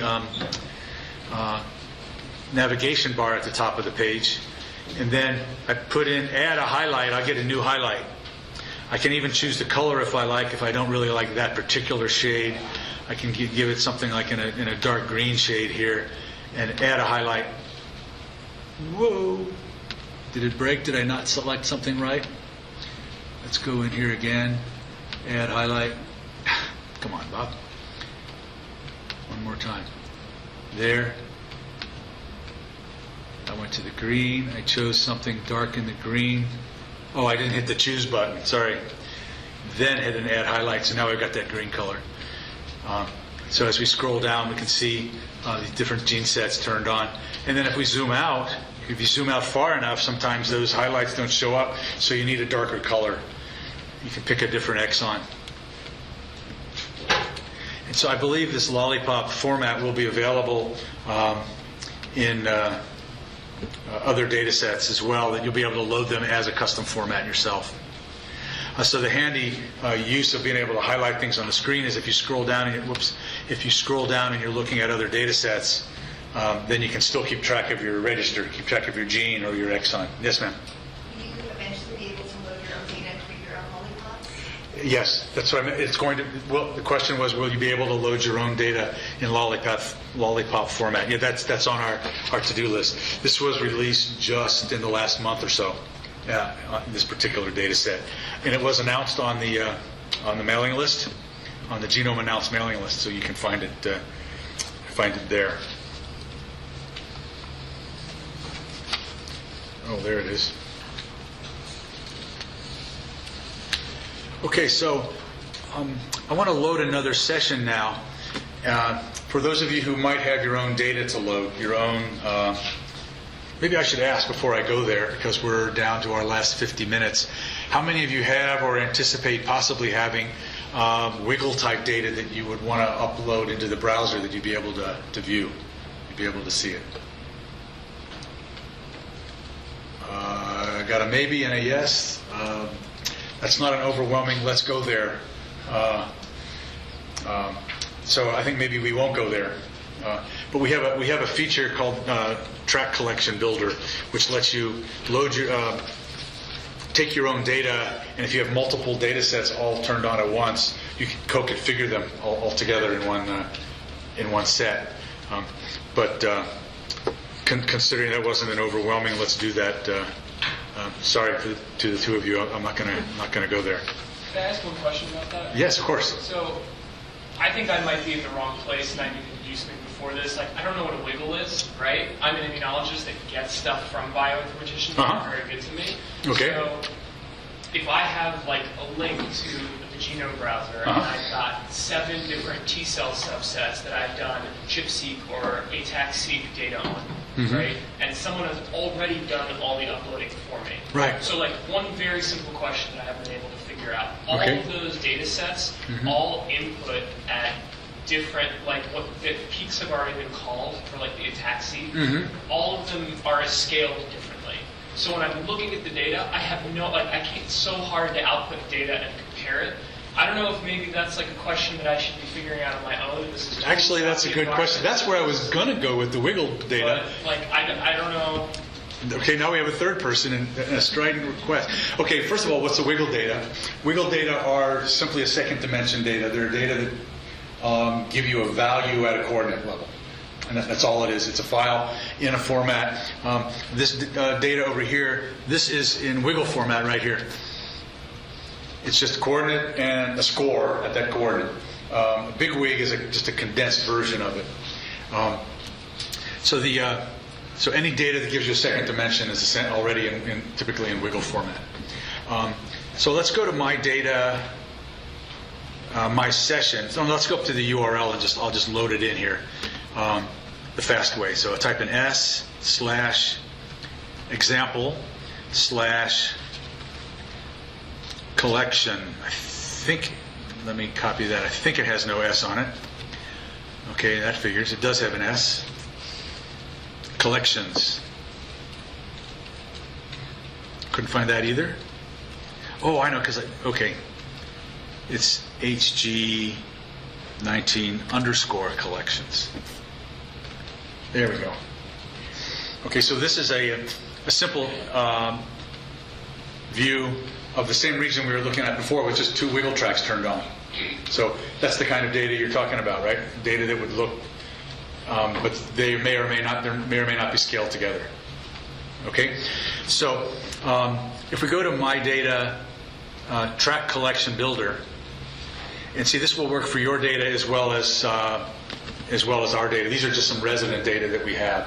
If someone has given you data in a track hub, then they would become available also if they're turned on. So if we add a track collection here, then I'll just accept the defaults there. We have a new collection now. So any data that's in the proper format will show up here if it's turned on as visible tracks.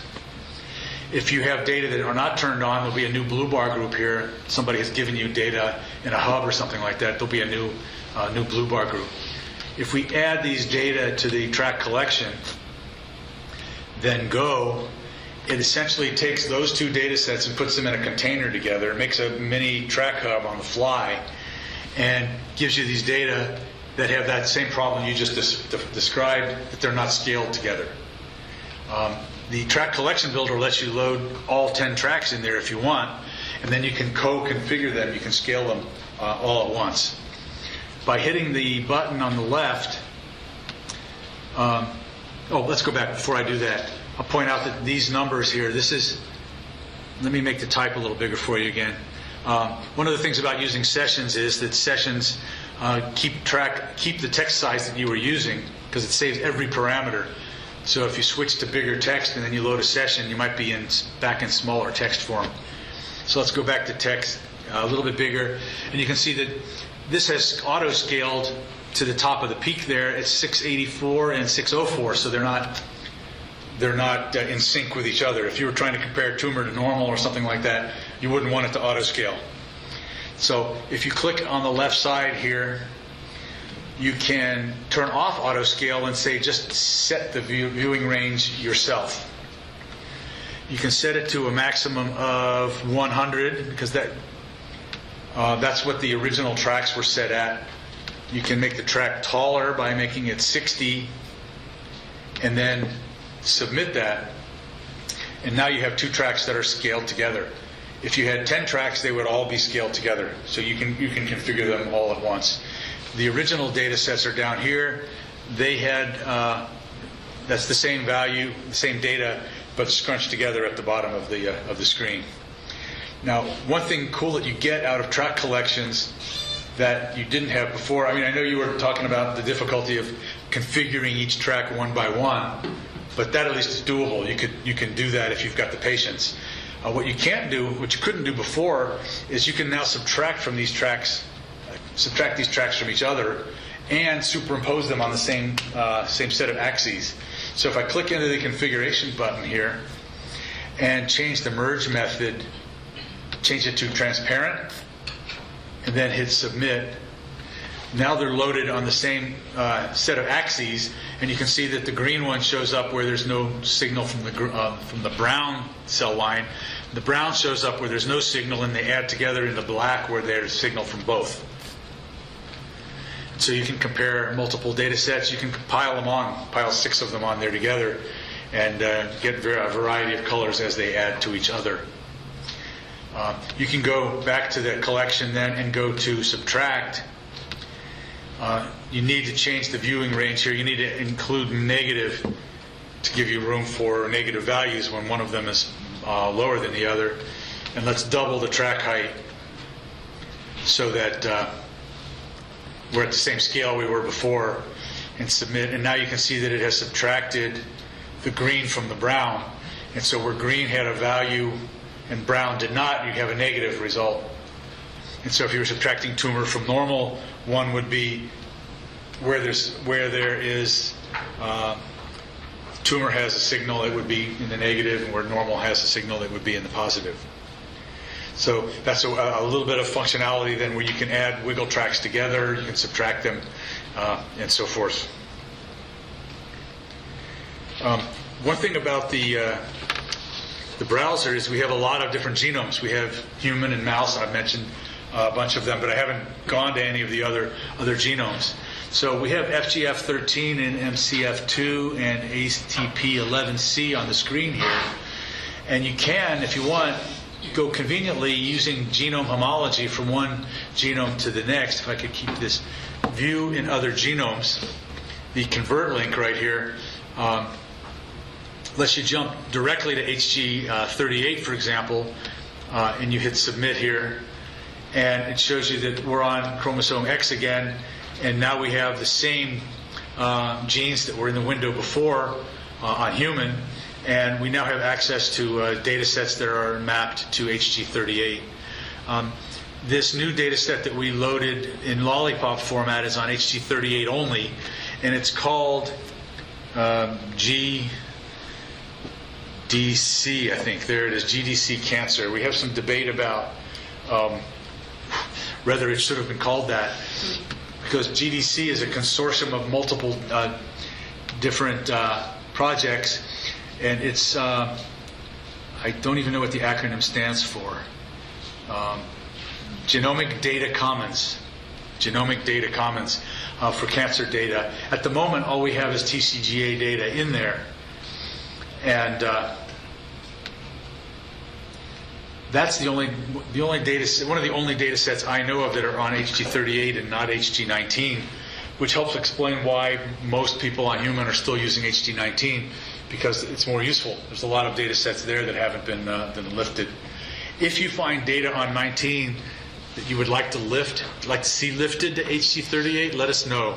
We want to hear from the community about which data should be on HG38 so that we can do that. We lifted some things that we know are interesting to people because we can mine our logs and see which tracks were turned on most commonly, and so we grabbed some of those and lifted them up, but we know that's incomplete set. The weird thing about it is that ideally the data should be mapped de novo to 38, because there are regions of 38 that were not in 19, and the liftover is going to not have anything to put there because there were no data. They may be in the bin, they may have been in the sample, but they weren't mapped to 19, and so Ideally, it would be to get the original data contributors to remap them, but that's hard to do. And we can also jump to other organisms. So if we go view in other genomes, and then click that link, we have human and mouse at the top of the list. The rest are in alphabetical. So we can jump to MM10 there and see that we've got one big hit that's got 33% of the bases, and then a bunch of tiny hits that are much smaller pieces. So if you click into the first link on chromosome X of mouse, you can see here we have FGF13, we have MCF2, and ATP11C. There's a difference in capitalization between the two projects, but this particular region is intact with all of the same genes in mouse as in human. If you're zoomed farther out, the farther out you go, the more likely you are to find a large chunk of chromosome that has been rearranged between the two lineages, so that it's not just a one-to-one relationship. You get a big block of map. The thing that the browser does, thanks to Max Häusler again, is up here under genomes. If you find yourself on a different genome, either HG19 or HG38, you can quickly get back to one of the other genomes by using these links up here, the most recent human and the most recent mouse. So if we go back to HG38 here, using that link, there's a little difference between navigating using this menu and using this other menu over here. I mentioned when I clicked over here that it's using homology to do a lift and jump to follow the coordinate space. This one over here doesn't use homology, it uses memory. So let's say we go somewhere else. Let's go to EGFR, and we zoom around over there and we look at it and we say, okay, look, these allelic variants from OMIM are interesting to me, so I'm going to turn this on to PAC. Whoops. Turn it on to PAC. There we go. And you can click into these individual variants here and jump over to OMIM and jump to the exact record of that exact threonine to methionine change at that amino acid. So going back to the browser now, here we are in EGFR. Now let's say you wanted to jump back to HG19. Your curiosity has been sated about this. If you jump back to 19, you can go two ways. You can use homology to jump to EGFR of 19, or you can use memory to go back to where you were before, and this link will take us back to that other region where we were at the FGF13 and MCF2. So it's kind of complicated, but it lets you kind of keep track of two different places in the genome at once. You can use homology in one case or memory in the other case.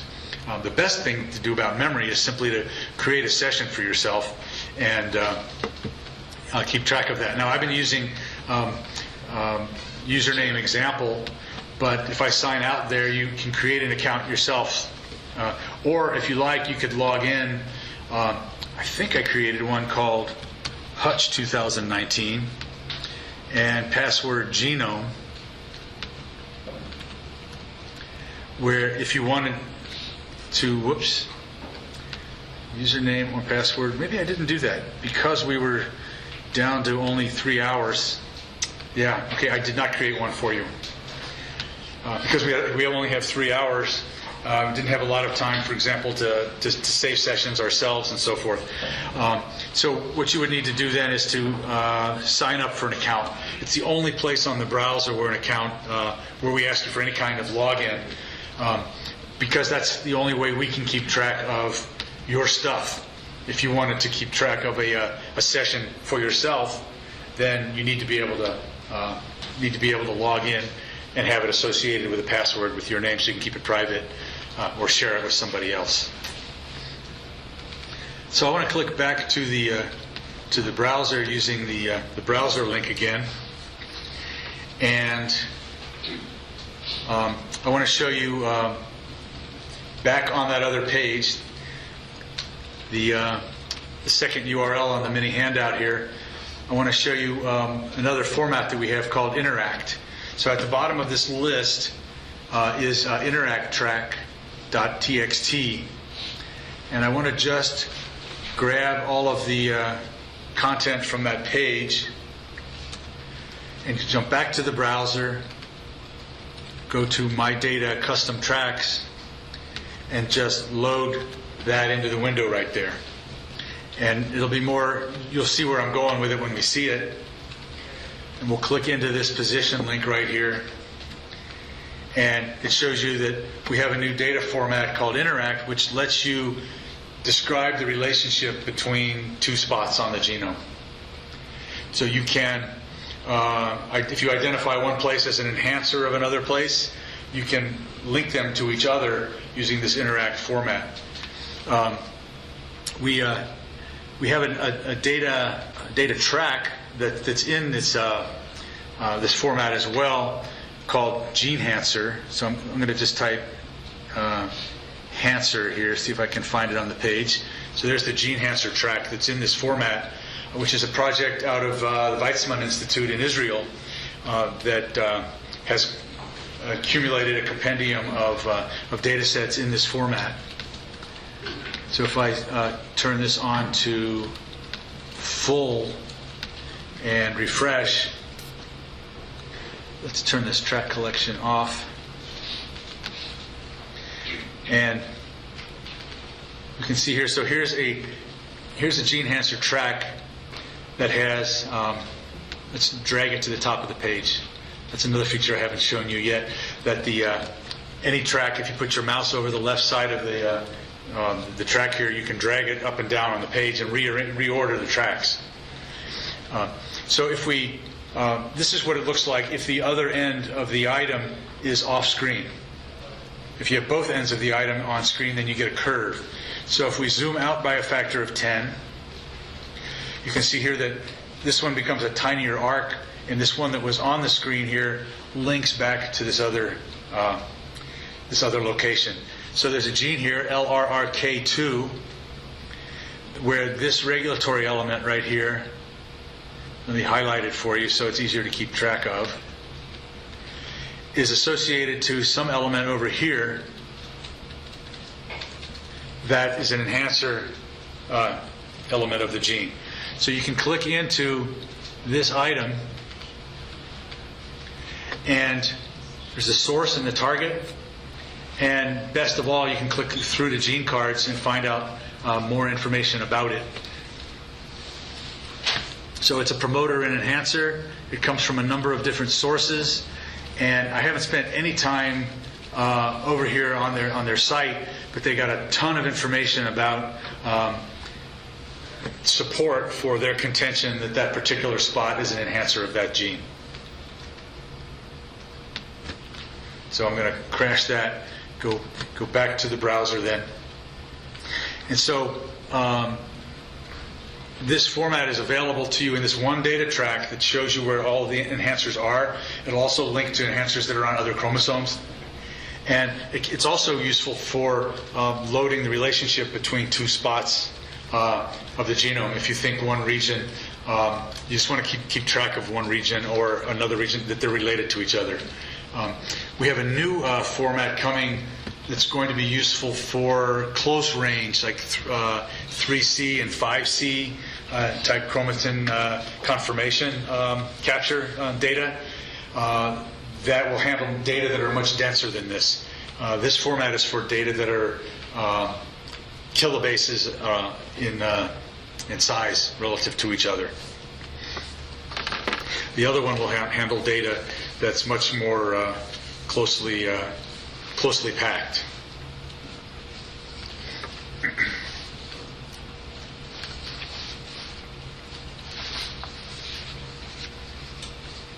Okay, so I want to, where am I? I'm on HG19. Great.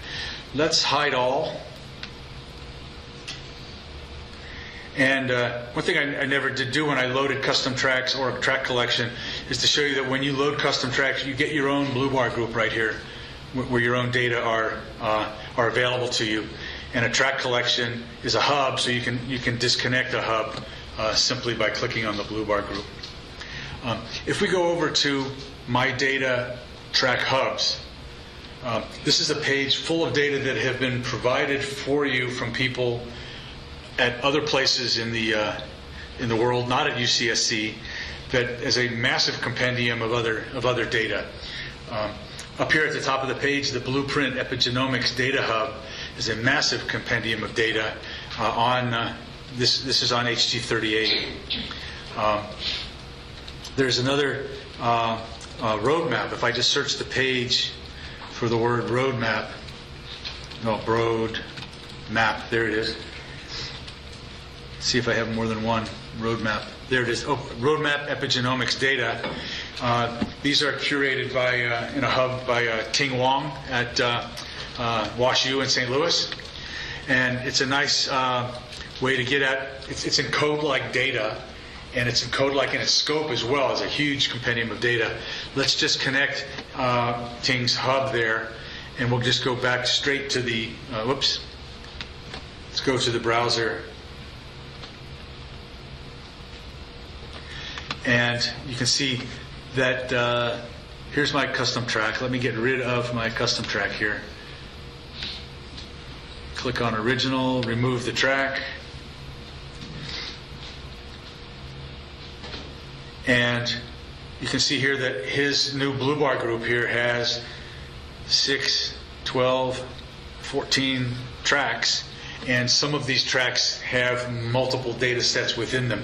Whenever you see this ... that means that he's got nested tracks within tracks within tracks. The ones that he has on by default, he has DNA hypersensitivity, footprint, RNA. He has methylation turned off. And so let's just click into methylation summary here and see what tracks he's got. So he's got 4 different tracks within this container, and each one of these tracks has multiple tracks within it. So we have these various methods of identifying methylation. We go into bisulfite seq, and we'll see that he's got multiple data sets within here, where you can turn on all of these different, or some of these different, you might not want to turn all of them on. Got adrenal gland, liver, aorta, adipose, and so forth. So you have all of these different data sets at your disposal then to load them in. So let's just turn on a couple of them just for grins. We'll turn on adrenal and liver, turn them to full, and submit that.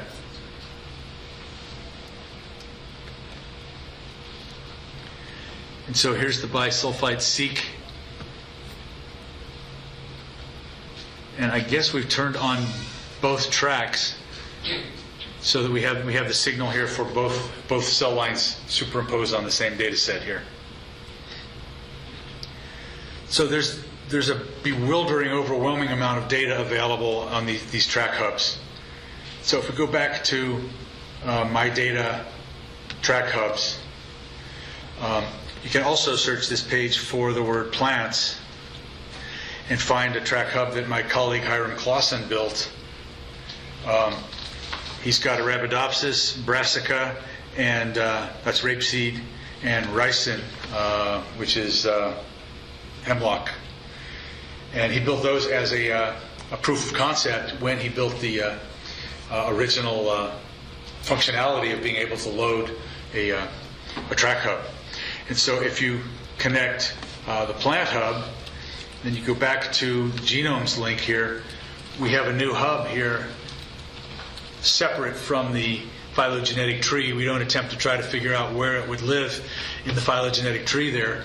But you see, you have these 3 hubs right here. You have Arabidopsis and field mustard, that's rapeseed, and then castor bean, which is the hemlock. And he's got a basic gene set on them. And so this is the functionality that you can also load a hub of your own. Hiram made it. It doesn't look very DIY the way he made it, because he put in a picture and made it look just like ours, because he can. I would actually like it better if it looked a little bit more do-it-yourself, because this is all just configured by a description page, a little HTML page where you can pop in an image if you like. And so if I hit go here, I can go in. You can see that he's got GC 5%, he's got chromosome bands, he's got gene names, a handful of data tracks turned on here.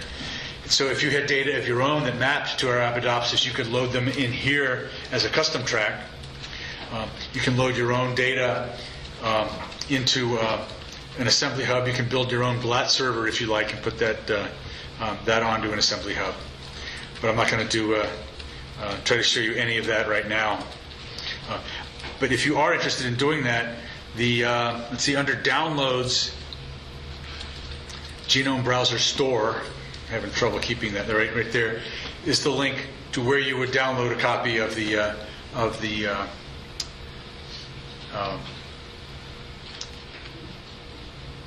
I'm sorry, your own copy of the browser if you wanted a copy inside your firewall, and you can see the nonprofit academic use is free. If you wanted to build let's go back. If you wanted to build a hub yourself, you would go to My Data, Track Hubs, and follow the user guide. You can also search under Help here. You can search for mirror or track hubs or assembly hubs and find extensive documentation. The documentation is a little dense. There's a lot of text and not a lot of pictures, and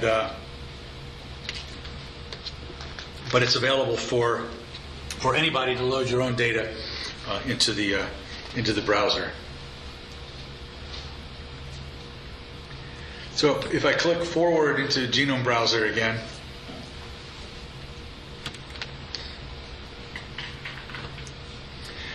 here I'm at Arabidopsis again. So let's just hack the URL up here if I can. So DB equals, oh no, better yet, let's use direct navigation here to just jump to HG19 up in the genomes bar.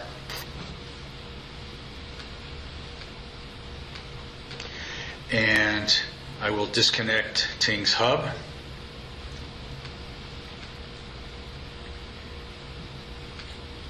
And I want to take you to a sample, to a session.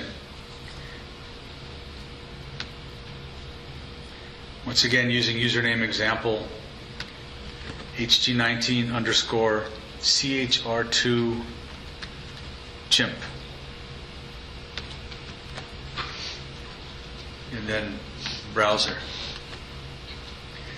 So this particular representation of our comparative genomics data is showing you a track called the NET track. And in my remaining minutes, I want to give you a little bit of background about where that multi-Z track came from, the 100 species that I showed you earlier, where you could see the alignment of all these species. And it comes from this data pipeline that starts with what we call a chain, and then builds a net, and then using the net builds this multi-Z, and it's kind of this massive computational thing. But starting with this example here, this is human chromosome 2, and you can see that with the red band here, that it's got the entire human chromosome 2, and it's got the chimp data aligned to it. And you can see from the color key here and from the mouse over that on the left here we have homology to chimp chromosome 2A, and on the right we have chimp chromosome 2B. So how many of you knew that chimp has one chromosome more than human? One of you.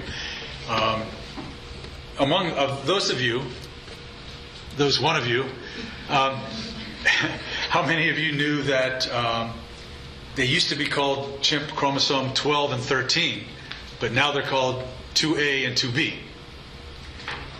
They were originally named the way the human chromosomes were named, via microscopy, chromosome squash, metaphase, cutting out the pictures and lining them up. You know, you've all seen those pictures of all of the chromosome banding, right?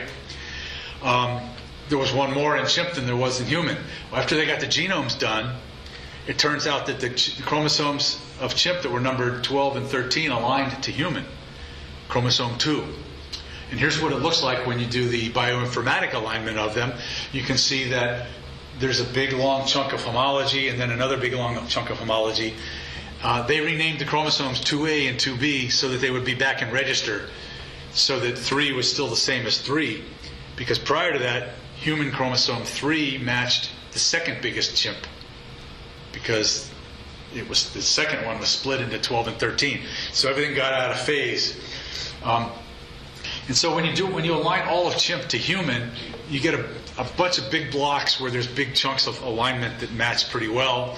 And then you have some places where maybe there's an inversion, and so it doesn't map very well. It maps, but it's in the wrong orientation. Or you have a place where there's been a rearrangement like this, where it maps to a different chunk, it maps to a different chromosome. And so this shows you the large-scale homology between the two. And so I want to put my mouse over this region right here that's kind of disrupted, where there's a break, and just highlight this region just to the left of that gap. I'll get the mouse out of the way here. So you can see there's a gap right there. And I'm going to zoom into that region. And we'll see this region. You'll see here in the ideogram here that we've kind of gotten into the centromeric region. And that's a little bit why there's some rearrangement. There's some heterochromatin in here, and there's things that don't map really uniquely very well. But there's also some rearrangement. So here's a piece that aligns in the opposite direction. So you can you see those arrowheads back there? The arrowheads are pointing right to left instead of left to right.